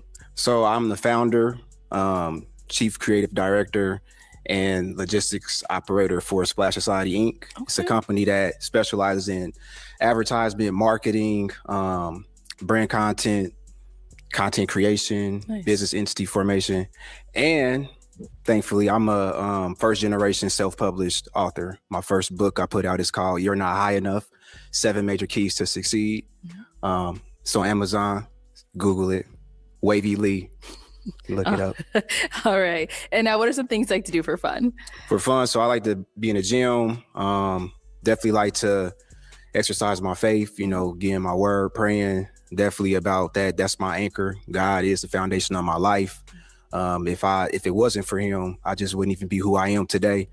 Aside from that, I'm definitely into anything creative, outdoorsy. I'm a mixed bag. So I'm like an ambivert, which means I'm an extrovert, introvert. So I can be indoor, outdoor, spontaneous. I just love to explore, do things differently, and just enjoy life. Okay. So what are some things you look for in a woman? I look for a woman, as I've learned now in life, someone that won't be a stumbling block to my discipline. Okay. A woman that won't hinder my routine, meaning that we on the same wave as far as her structure, her discipline, what her routine is. I'm also not about arguments, so I don't really vibe with a contentious woman, someone that is able to be led because I'm following Christ. So that way she entrusts that confidence that God is leading me. She will have that same confidence in following me. Really just like Proverbs 31 type vibe for real. Okay. That's just the energy. All right. And what are some of your deal breakers? I see you, my man. Deal breakers is one whose mind isn't open to bettering themselves. Definitely someone that has to be emotionally, spiritually, and mentally secure. A woman that knows herself, what her intentions is, and then has purpose, vision for herself. And just a deal breaker would be also you can't prepare. Just not up for adapting to anything that could change. Okay. All right. So we did get some pop balloons. Let's head down over there and see why they ended up popping. We'll start here first. You say he might get 2 or 3 with that sales pitch. Yeah, for sure. For sure. But you already know how it is. Somebody gonna watch this. Hold up, before we get there. Somebody gonna say something about his haircut. Somebody gonna say something about his fashion. Or they might say something about his height. Let's see. First, your name and age. Kelly, 37. And Kelly, what do you do? I'm an account executive in the waste industry. And why did you end up popping your balloon? Honestly, he's handsome, beautiful smile. I love your style, love your hair. It's just the height. I'm probably a little bit taller than you with my heels off. And I'm one of those women, I really like to look a man, like be able to look up to a man and not down. So that's the only reason. So I got to put that on the prayer list. Lord, we need some little knee extension. Little knee I was just extension. kidding. No. Okay. And now is she someone that's your type? Yes, she's gorgeous. I love the green, complements her skin. I was already kind of sensing we was on the same wave with the height. So I respect it for sure. You're beautiful though, and God has a purpose and plan for a man for you too. I receive that. Thank Amen. you. Let's head down this way. All right. Your name and age. Hi, my name is Akila and I'm 42. And for real? They flagged the stream?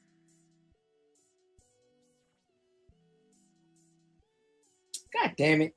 Let me cut this shit off then. They always doing some shit, bro. Dirty money. So let me get off. Let me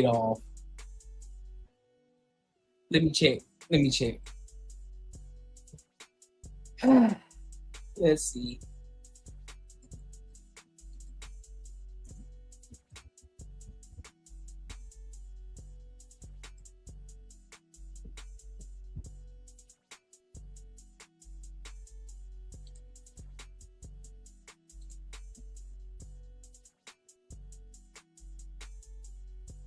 I don't see it. Let me see. I don't see where it says it.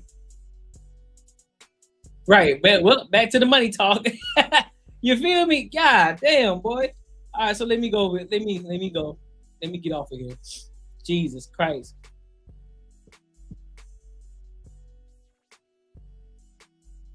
Always some with these.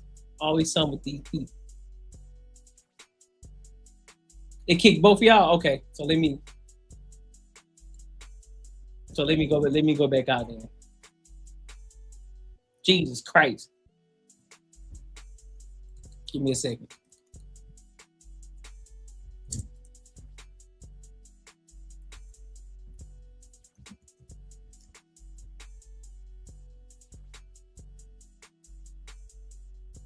It went down for 90 seconds. Well, we know we can't do pop the balloon no more. Jesus Christ.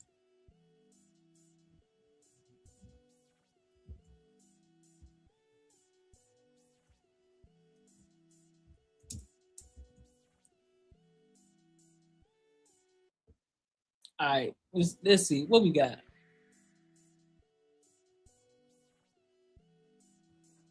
Who do we want to talk about when we talk about this money? When we talk about this money. Your ex-wife was taller than you? What? They talking to, listen. I typed in bad money. I typed in bad money in my search. Guess what? I popped up. Yeah, let's get it. Yeah, that's what I like to see. Who we got? Let's go back to Cody. Cody be spitting.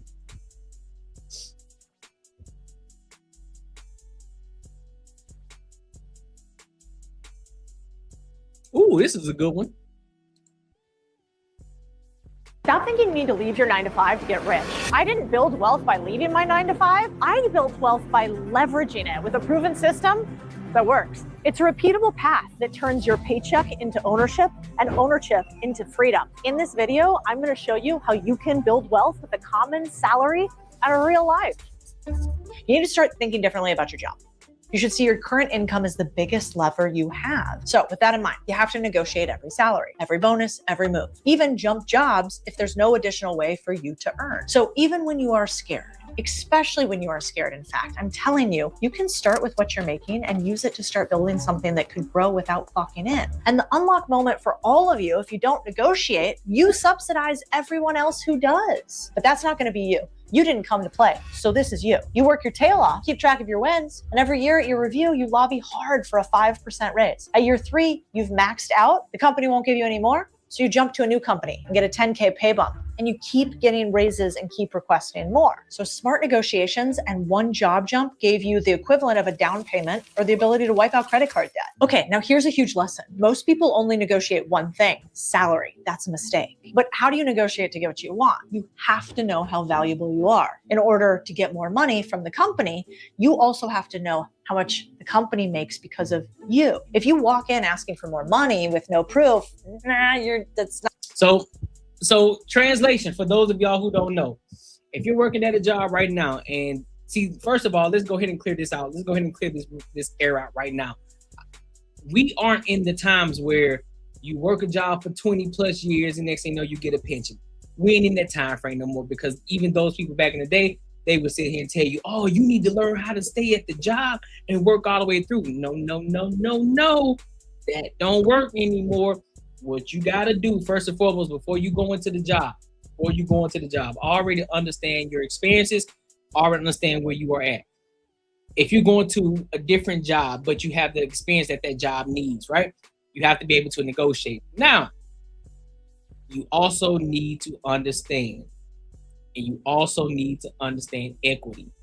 If they got stock options, you definitely need stock options. I'm telling you now, stock options matter. One of the ways that you could create wealth without actually having to own a business. Stock options. It's where you get equity in the company. It's a great thing to talk about, right? Also, what she mentioned in regards to, those days are gone. Especially in regards to, now when you get to this job, you have to document everything new that you are learning. Document it. If there are new projects that you're working on, if anything new that you're working on or that you're learning, you need to document that.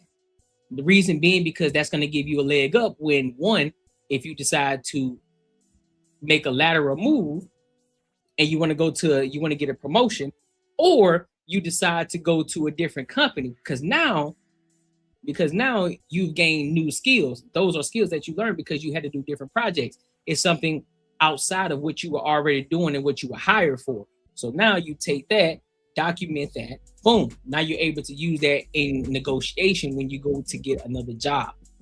or when you decide to get another job. Rule of thumb, stay at the job no longer than 3 years. No longer than 3 years. Shout out to AD. No longer than 3 years. You should already be starting to look and actually just starting to gauge jobs around year 2. Start looking at different opportunities, looking at different jobs that may be hiring or that they may have an opening, or jobs that you may be interested in. And so before you get there, you can already start investing and learning those skills that will be needed for that job that you are looking or seeking. That's another thing. And so this goes into that talk where a lot of women say, oh, well, men get paid more than women. Well, that's because men know how to negotiate, and a lot of women don't. So for you women who think that there's a pay gap, I'm giving you the game right now. Learn to negotiate. Learn to document the skills that you're learning on the job that you are at now. Instead of just worrying about, oh, well, such and such is making more than me. Okay, cool. But guess what? How many projects have you done already? How many opportunities have your manager and lead have come to you and say, hey, can you work on this outside of your job? Because, you know, we need your help and we like your expertise and we think that you'll be a great fit for this project to help us achieve whatever goal that we're looking to get. Boom, that's a project. Document it. Document what you had, what they had you doing, how long you worked on it, what was successful about it, what did you guys do? Document it. So now you got another story to tell when they ask you at the interview, hey, so tell me about a time when you had to work on something outside of the job that you were hired for, and tell me what was the result of that. You got a story because you documented it. So now you are creating this leg up and this leverage from the projects that you used in your previous job to help you negotiate for a higher salary.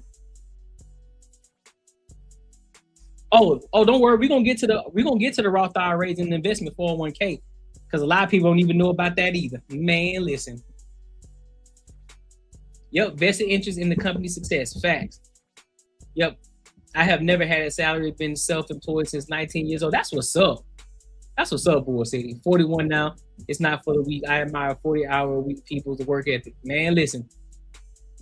Facts. Facts. Yep, look for jobs that match. Seriously. If you started off in logistics, right? So if you start off in logistics and transportation, go look for other jobs that are logistics and transportation. Because a lot of times, if you can go, you know what's crazy? You can be doing the same exact job at one job. You can go get hired for the exact same job at a different job, but you're gonna get paid 2 to 3 times more at the other job than you would if you decided to get a raise at the job that you decided to stay in. Or if you decide to say, you know what, I'm gonna make a move to this other company, but I'm gonna go for the manager position instead. You about to 5x your income. Because you've been documenting all of your projects. You got the experience already, so now you're able to talk about it. You're able to speak on it. It's going to sound a lot easier for them to invest in you. Not going to work out for you. Here's a framework of 6 high leverage levers you can negotiate that go way beyond salary. So step 1, I want you to walk in with receipts. Before you say a number, show your numbers. Revenue you drove, costs you reduced, time you saved, fires you put out. If you can't quantify it, it doesn't exist. And if it's already in your job description, that doesn't mean that you deserve more. Unfortunately, that's just what you're paid for. Step 2, anchor high, ask for feedback. You don't ask, you anchor. Based on my output and market data, I'm targeting X. Can I present ways I think I could get there? Then let them meet you there. They might say it's totally ridiculous. You go, wow, sorry. Okay. How do we meet in the middle? Step 3, never negotiate just your base pay. I want you to anchor high. Everyone else stacks on top of this. Then we've got bonus structure, revenue or profit based, milestone bonuses. So if I launch this, deliver this, win this, I get paid. Tiered performances. So 90% payout if I do X, 130% if I 3X that. Equity or phantom equity if you are the most successful or useful person to the team, then you can ask for real upside, especially if you drive consistent results for years. Step 4, make it easy to say yes. Good negotiators reduce friction. Say, if we hit these metrics by this date that are above and beyond what we already wanted to, can we have a comp adjust automatically? Can we have a meeting about it? No emotion, This is a discussion, That's not a a fact. negotiation. That's a fact, boy, Step baby. 5, negotiate timing, not just amount. This is written milestone triggers, pre-agreed raises or bonuses. Delayed money with certainty beats hoped for money. Number 6, don't threaten, ever. Create optionality. Never say, I'll leave. You could say, here's the value I create. I'd love to figure out how to get the next unlock in the next 6 to 12 months. Is that reasonable? The strongest position is you're calm, you have options, you don't need to force anything. And then ask for what you're missing. You can literally make more money by saying, what skills or things have I not hit yet that are in the way of my next raise? I kid y'all not. I had a conversation with an upper management at my company. And I literally had a one-on-one. I said, listen, I'm looking to elevate my skills. What is it that I need, or what projects do I need under my belt, or what skills do I need to learn that can help move me and keep me on the path in which I'm trying to go? And she was more than willing to help. Like, oh, absolutely. You know what I'm going to do? I'm going to put together a plan. We're going to talk about it. We're going to have a conversation. You know, we're going to talk about, let me put some things together. So I think, as a matter of fact, what's today, the 6th? Today's Friday, right? So on the 2nd, so actually Tuesday, supposed to be having a conversation with her about a promotion. So see how that go. That is like, that's some master Jedi manipulation. Let me see your identification. What are some skills or things have I not hit yet that are in the way of my next round? Remember, your salary negotiation isn't a confrontation, it's alignment. If a company won't pay you more when you produce more, it's not a negotiation problem, that's a business model problem. So know your value, prove your value, then the math just talks. This gets us to the next step, manage your money. This is where we build your foundation, emergency fund, insurance, getting rid of big expensive debt like credit cards. Because the trap is, if your income rises, but your lifestyle rises just as fast, you're losing the game, you're not winning it. So we've got to live below our means for a minute. And the key here isn't willpower, Exactly. it's automation. If you see the money, you'll spend it. America's smallest millionaire is about to become a big-time spender. So I want you to set systems that move it before you touch it. This is auto transfer to savings, auto transfer to your brokerage, retirement, right? Uh-oh, shout out to the brokerage accounts. Shout out to the brokerage accounts. Shout out to the Roth IRAs. Shout out to the 401ks. Shout out to the stocks. Shout out to all of them. Listen, this is where a lot of people fuck up at. This is where a lot of people fuck up at right here, and they complain about how much money they are not making, and they don't focus on how much money they can actually be making on the back end. So when people say, I think another issue is too, they hear a lot of people say on Instagram, TikTok, YouTube, invest in yourself, invest in yourself, invest in yourself, or pay yourself first, pay yourself first. What the fuck does that even mean? Some people don't even know what that means. They think, and especially when they say, well, pay yourself before the government pays itself, or before it pays the medical insurance and all that. They don't even know what that means. So we're gonna give y'all a quick breakdown of actually what that actually means. So for those of you who don't look into your portals, you know, on how you're getting paid and the type of money that you're making, what you can do, a lot of companies have moved on to, you know, digital platforms. So you can see how much money you're making. You can make adjustments on your pays, or how much a certain amount can go into this account, or how much money can go into that account, X, Y, and Z, right? And so one of the things that I'm lucky to do, I appreciate you, big dog. One of the big things that I learned is that the company that I already have a brokerage account with, we're gonna get your brokerage account. I have a brokerage account with, they are already partnered with the company that I work with. So it's easier to have my money go directly into my Roth IRAs, my 401ks, and all of my stocks and ETFs that I have, right? So I don't have to see it. I can already set it at a certain amount that I want, and then I don't have to ever see it again. And so it automatically get paid. I automatically get paid, and the money goes into my account without me having to see it. Automatically. I get paid on a Friday.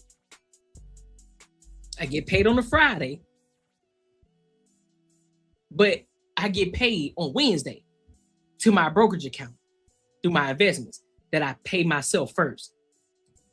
Hold up. Gotta give a shout out. My boy said, I am a subscriber. I appreciate you, Jermaine.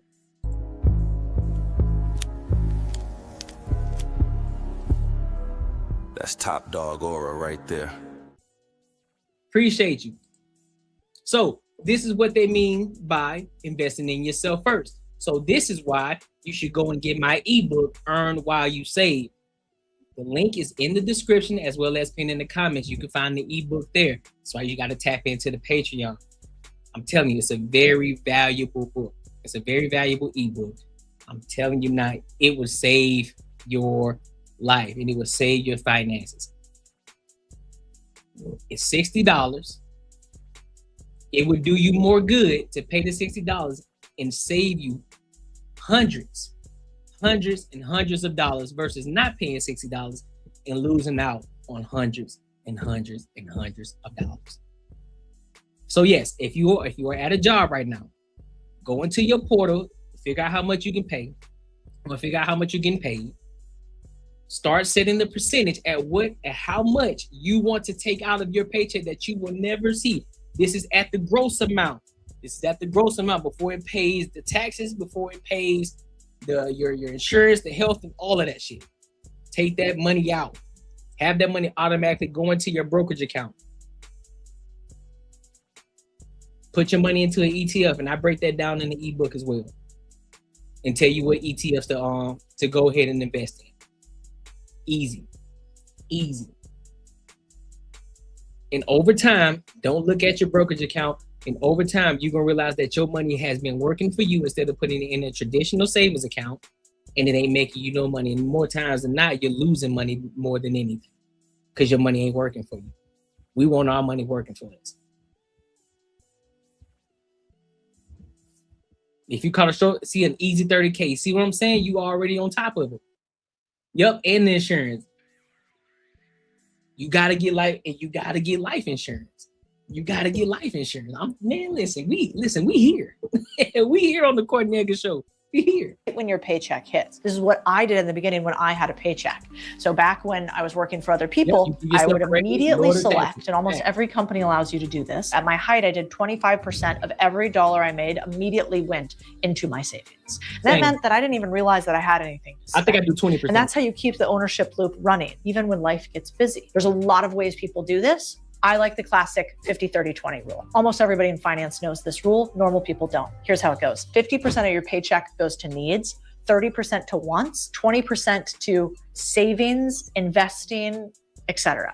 An example, take home $10,000 a month. That means $5,000 go to needs, rent, car, living. $3,000 to wants, going out to movies, dinners, etc. $2,000 to savings, investing. So if you use a basic baseline like this, then you're early in the game. The second thing that I was taught in finance is having an FU fund. And if money buys you only one thing, I think it should be freedom. Because rich isn't a number, it's the time you control. It's the power to say F you when you hate your job, you're not learning anything, and you can mean it to your boss. I think the old way we were taught is you grind 40 years, retire later. My plan was buy freedom in 3. I wanted to do it in 36 months. So here's how. The goal is simple. You save 3 years worth of your annual living expenses. Why 3 years? Because even in the worst case scenario, it takes about that long to pivot careers entirely, to take a little bit of time to recuperate, to start a cash flowing business or buy one. So let's do the math here. Super easy. $3,000 a month to live on, let's say. So whatever your monthly number is, you multiply that by 36 months. So your target savings is 108K in this instance. If it's 10K, you multiply 10K by 36 months, you get 360K. You get it. If you work hard for 5 years, save aggressively, and create your FU fund, then you can do what you love. And this is really one of the most important parts, because when you build the fund by your time, and when something isn't for you, you walk. And I know every single one of us has had a moment where we wanted to walk. And this isn't saying that every moment in your job is going to be amazing. It's not. I'm sure many of my team who is here gets annoyed at me and has had a moment where they want to quit. It is going to suck when you work. But there are some places where you work and you're like, I don't make enough money. Everybody's mean to me. I'm not learning anything new. If I have to be here 1 second longer, I'm going to die. I'm tired of this, Grandpa. It's not always that you have to quit. Maybe you just need a nap, you need a day, or you need a vacation. But for a lot of people, they stay in jobs for decades that they hate. And I don't want that to be you. The other thing I want you to do that's a no-brainer is move your savings from a 0.02% account to a 4% high yield one. And this is because lazy money's dead money. Inflation is not at 0.02%. So if you leave it there, you're actually losing money every single day. And so if you do all this, you'll find that while everybody else might be accumulating stuff, they might have cooler new outfits, cooler new rings, you're tapping into something way more valuable, options. And those other things give you options money can't buy, which is confidence to go do what you are supposed to in the world. Maybe to go build a business or buy a business that will truly change your life. When I bought my first business, the laundromat of all things, I didn't have some master plan. I was in private equity watching Wall Street play Monopoly with billions. But I wanted to bet on Main Street. Saw a laundromat ad for sale and thought, why not? It was messy, machines broke, it smelled weird. But the cash flow was real and one step changed everything. The same thing happened when I tried to get my first site online. Hosting, domains, emails, it was a mess. That friction kills more ideas than fear ever will. That's why I tell people if you're starting anything today, make it easy on yourself. Use something like Hostinger. You get your domain, website, email, and even AI tools all in one place. No tool chaos or tech headaches. You can literally go from idea to live site in minutes. And it's actually priced for people who are just starting, not just people who are 10 to get the New Year's deal. Don't overthink it, just ship it. A lot of what we talk about with people who are in jobs but want to buy one is called an ownership tithe. And basically that means I'd like you to put 10% in savings that are pretty static, stock market, debt, mutual funds, etc. But what about 10% into savings that you use to buy a cash flowing business? Let me give you an example from our boardroom community. His name's Jesus. So he worked at a corporate job, steady salary, stable path, but he wanted to be an entrepreneur. So he had that voice in the back of his head that said, you're meant for more. And it kind of kept getting louder and louder. So he joined our community, listened to 6 months of live calls, learned about deal making, listened to feedback. And in just those 6 months, Jesus made the leap. He structured a $4.5 million deal to acquire a $7 million manufacturing company that manufactures clothes. And he got it with seller financing, an earnout, and a bunch of downside protections. Now he has a team of 88 employees. This strategy is what we call the profit payback. And you can break even in months, not years, if you do the work. Because, maybe you're like Jesus. He didn't escape the system. He ran the ownership loop all the way through. So wealth doesn't have to be built from a giant salary. And that's how the 9-to-5ers are becoming millionaire entrepreneurs, by using their paycheck system. And Jesus' story actually isn't all that unique. I've taught more than 14,000 people in our communities the exact same thing on their road to becoming multimillionaires and business owners. This isn't a one-off. And inside the Contrarian Academy, we show aspiring business owners exactly how to make their first acquisition. Most people think starting a business from scratch is the only way. The truth, buying cash flowing business. And also, I also believe that you should be doing, if you do have a 9-to-5 and you're focusing on building your skills within the 9-to-5 that you're working, I also think that you should also have another source of income that you're doing outside of your job. That could be anything. You could be learning a new skill. You could be doing content creation, YouTube. You can be starting some type, buying, purchasing, trying to purchase a business that's already cash flowing. You could be doing that. You could be doing a lot of different things too. I don't think that you should just subject yourself to the 9-to-5. That's my personal opinion. I know some people may differ, but that's my personal opinion. I do think that you should be doing something outside of just your 9-to-5 job.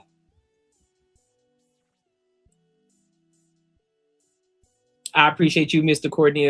So many people have lives that just are. I appreciate you, Mr. Courtney. So many people have lives that just are created on negativity. You are dropping jewels. Hey, brother, I appreciate you, man. I appreciate you, bro. I appreciate you. For real. I definitely do. I definitely do appreciate you, dog. That's one of the things I want to do.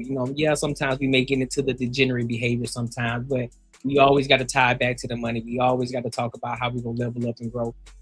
That's why we're focusing on building the community over here, too. I know a lot of content creators. I know a lot of people, they thrive on that drama and they thrive on talking shit, but nah, man, we trying to get to it. We trying to get to it over here.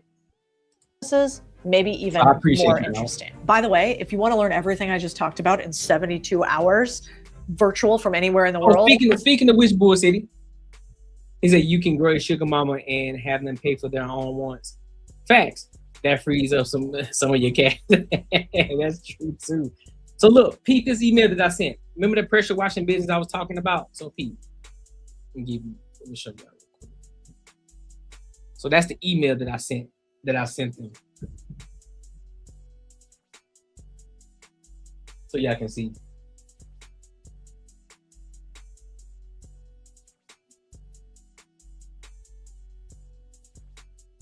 So y'all can pause and read it. So listen, we out here working. We not playing. We not playing. We not playing. There we go. Go to www.msm.live or click the link below. I'll teach you everything you need to know about doing deals. Let's look at this. Deshira. She didn't try to like out-discipline herself or skip lattes. No. She built systems.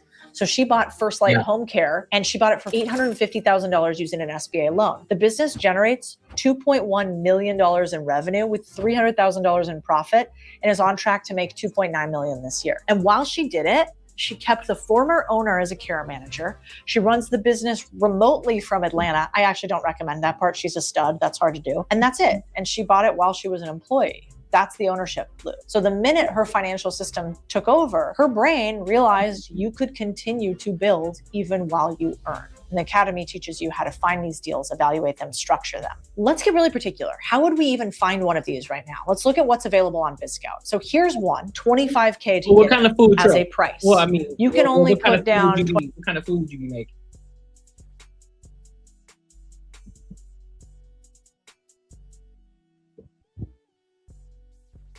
%, that's $5K out of pocket. You can use seller financing or an SBA loan to fund the remaining $20K over 3 years at 10% interest. So that's $7,750-ish payment. The year one cash flow to you is $16,248-ish. So if you have that amount of profit on only $5,000 invested, it's like a 300% ROI in the first year. That's the kind of deal people hunt for. Or because this is a lower cost of entry, you can pay cash for this deal and basically break even in year one. You're going to have to do the work. It is not easy, but it is totally doable. Like check out this one. It's your own skincare brand. This one's in Florida, and I like Florida. Great place to do business. Look at that shit. Cash flow on 1.1 mil. Gross 9.5 mil, inventory $35,000 worth of inventory, 750 in EBITDA. So the asking price is I guess you can say just say 1.3. So that's a business. Yep, hitting SBA loan, right?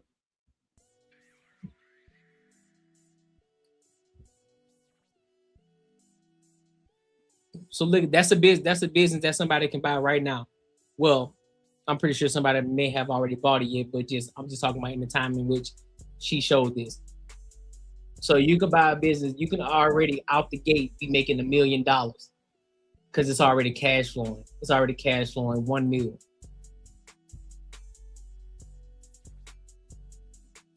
Already cash flowing 1 mil.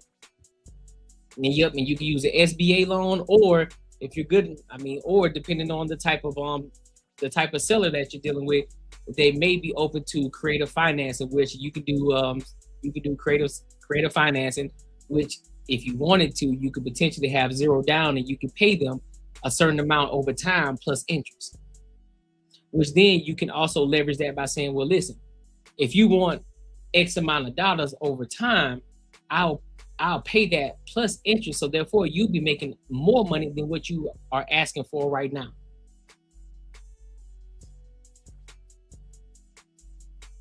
I'm from Kansas City, Missouri. I would do barbecue. My dad recipe had a, oh damn, that's crazy, man. That's dope. Sorry for your loss, man. Sorry for your loss, bro.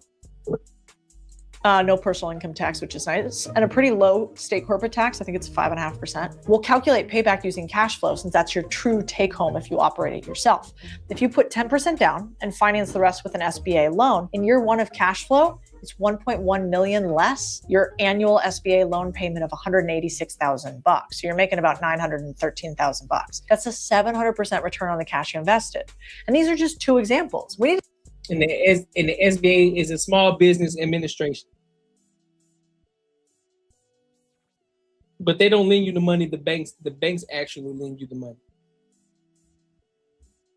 For those of y'all who don't know that. Again, we need to make sure these numbers are real. But I think the point is we've got to break the frame. Jesus bought a company with a full team. Jashira bought a home care business that provides profit. And this part is so important. We didn't do anything new. We didn't reinvent the wheel. We didn't chase the shiny trend. Something boring, profitable, stable. Nothing required special talent. Nothing required quitting your job blindly, taking wild risks, or sacrificing your sanity. You don't even have to do a personal guarantee. You could skip the SBA loan, raise third-party equity or debt, and have the assets of the business behind. This is the same system I've taught thousands. And by the way, I still have private equity before that, where they've done this for decades. It works the same. Facts. Having the seller hold a bank note, a retiree looks at that like an annuity. It allows them to retire with a steady income. Exactly. And they're getting paid interest on top of it. So now they can sit back and say, you know what, I'm getting a steady income, I'm chilling, I don't gotta worry about it, or I don't have to be quote unquote careful. Because you know how some people are, they feel better getting that money paid out over time versus just getting that one large lump sum of money. Like, look, pay me a certain amount over time, we good on that. But then some people, listen, I want my money right now, and that's fair. But once I find one of them, we in the game, cuz. Same for anyone who applies it if you're willing to do the work. It can work for you. You don't need to quit your job to get. But that's the thing. The reason why that works too, especially if you're doing it as, this is why I look at it for. This is why I try to find the jobs that are absentee only, because now the business can still operate on its own. I don't need to be there. I don't need to be at the job in order for the job to operate. I can still do my thing. I can be at work, focusing on everything else. And then I can tap in from time to time to make sure everything's going smooth, and I can focus on the back end work. I can actually focus on the business and scaling the business. And so when you look at it like that, it's like, all right, bet. So if I'm paying Joe Schmo, let's just say $6,000. If I'm paying Joe Schmo $6,000 a month, and originally that's taken away from my profit, I need to figure out how to scale this business to where now I'm getting that full profit back. Plus, I'm still able to pay Joe Schmo 6 bands and potentially pay that shit up a lot quicker too. Like, you know what? I'm paying Joe Schmo 6 bands. Listen, man, Joe Schmo, I'm gonna pay you 8 bands. I'm gonna go ahead and pay you 8 bands because I want to be able to pay this down a little faster. Pay this down a little faster so we can get to it. So we can go ahead and get this thing over with. You feel me? Not to be in your business, but how do you work right now? Do you have to work? Yeah, I do. Yeah, I work. Yes, sir. I sure do. I work right now. I got this. Of course, I got the YouTube channel, and I'm in the process of looking to purchase a business right now. So that's where I'm at. I'm actually actively doing, which is why I showed y'all the email. So I'm actively doing it, actively looking to purchase a business right now. So, and then I'm also in contact with another guy about a cleaning service. The business is already cash flowing too. So I'm going to send them an email probably Monday. I'll send an email out probably Sunday, but they'll get it Monday. You know what I mean? So I'm supposed to get the P&L sheets. And then I kind of look over everything just to see if everything is over, everything, and then we'll get on the call and see what we can do. See if there's some creative finance in there, see what we can do, man. You know what I mean? We're trying to make it happen. I appreciate you, Jermaine. And plus saving 28% capital gain savings for business owners, yep. Which is totally adverse to the power of a dollar equation, but people that aren't financially savvy will prefer that. Agreed. Because here's the thing. Here's another tip for the people who don't. Here's another tip for people who don't understand. The better you get, the more that you speak the financial terms and language of the people who understand money, the more money that you're gonna make. That's a pro tip. Something I learned. The more that you become well versed and you're able to speak the finance language, the more money that you're gonna make. So, yeah. On 10-foot ceilings for everybody. Let's go. Hey, you feel me? 10-foot ceilings for everybody. Get rich, and it's not too late for you. You just need to use your salary differently. That's the ownership loop, and it works if you work it. So if you're She cooking though. Listen, your savings account is robbing you blind.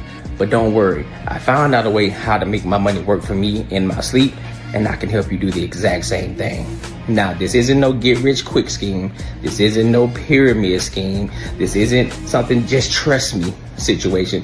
This is legit, and this is something that your every average day person can implement in their lives, and they can really get to a bag. This isn't a short-term play. It's a long-term play. There's a promo going on right now, so you definitely want to jump on it before the price goes up because this is too valuable. The link is in the description, and hey, let's get our money up. Let's get back to the video. Yeah. Listen. Yes. He says, don't be afraid to ask questions. Oh yeah, absolutely. Don't be afraid to ask questions at all. I will not be afraid to ask questions. I'm going to be asking a lot of questions. I want to know what's going on the back end. What things do I need to be aware of? You know, what are some things that may not be on the sheet that you're showing me? You know, is anything on the brink of breaking right now? Is there anything that has an emergency on it? Listen, I'm asking all kind of questions because you're not finna blindside me. No, you're not. My little ad that I just played, that's about the earn while you save ebook. So that's my own little ebook thing. I need to actually do another one because this one is kind of outdated. You know what I mean? Because the promo was there, it ain't no promo no more. It's full price now. It's full price now. Ain't no promo no more. Ain't no promo. Matter of fact, or should I keep promo on it? Or should I keep it as promo? What y'all think? Should I keep it as a promo? Nah, I ain't gonna do that because then I'm gonna look deceitful. Nope, I don't want to look deceitful. We're not doing that. Insider knowledge for sure. I don't want to look deceitful at all. So nah, I'll take it off and I'll just create a new one. You know what I'm saying? Let the people know it's an ebook waiting for them if they're really trying to invest their money. But hey, it be what it is. So listen, man, make sure y'all like, comment, and subscribe for the algorithm. Make sure you hit the bell notification. If you haven't supported the channel yet, be sure to do so. It helps me continue to keep giving y'all great quality content, man. And also, it just lets me know that y'all rocking with your boy. And, you know, it just puts a battery in my back to just continue to keep on pushing.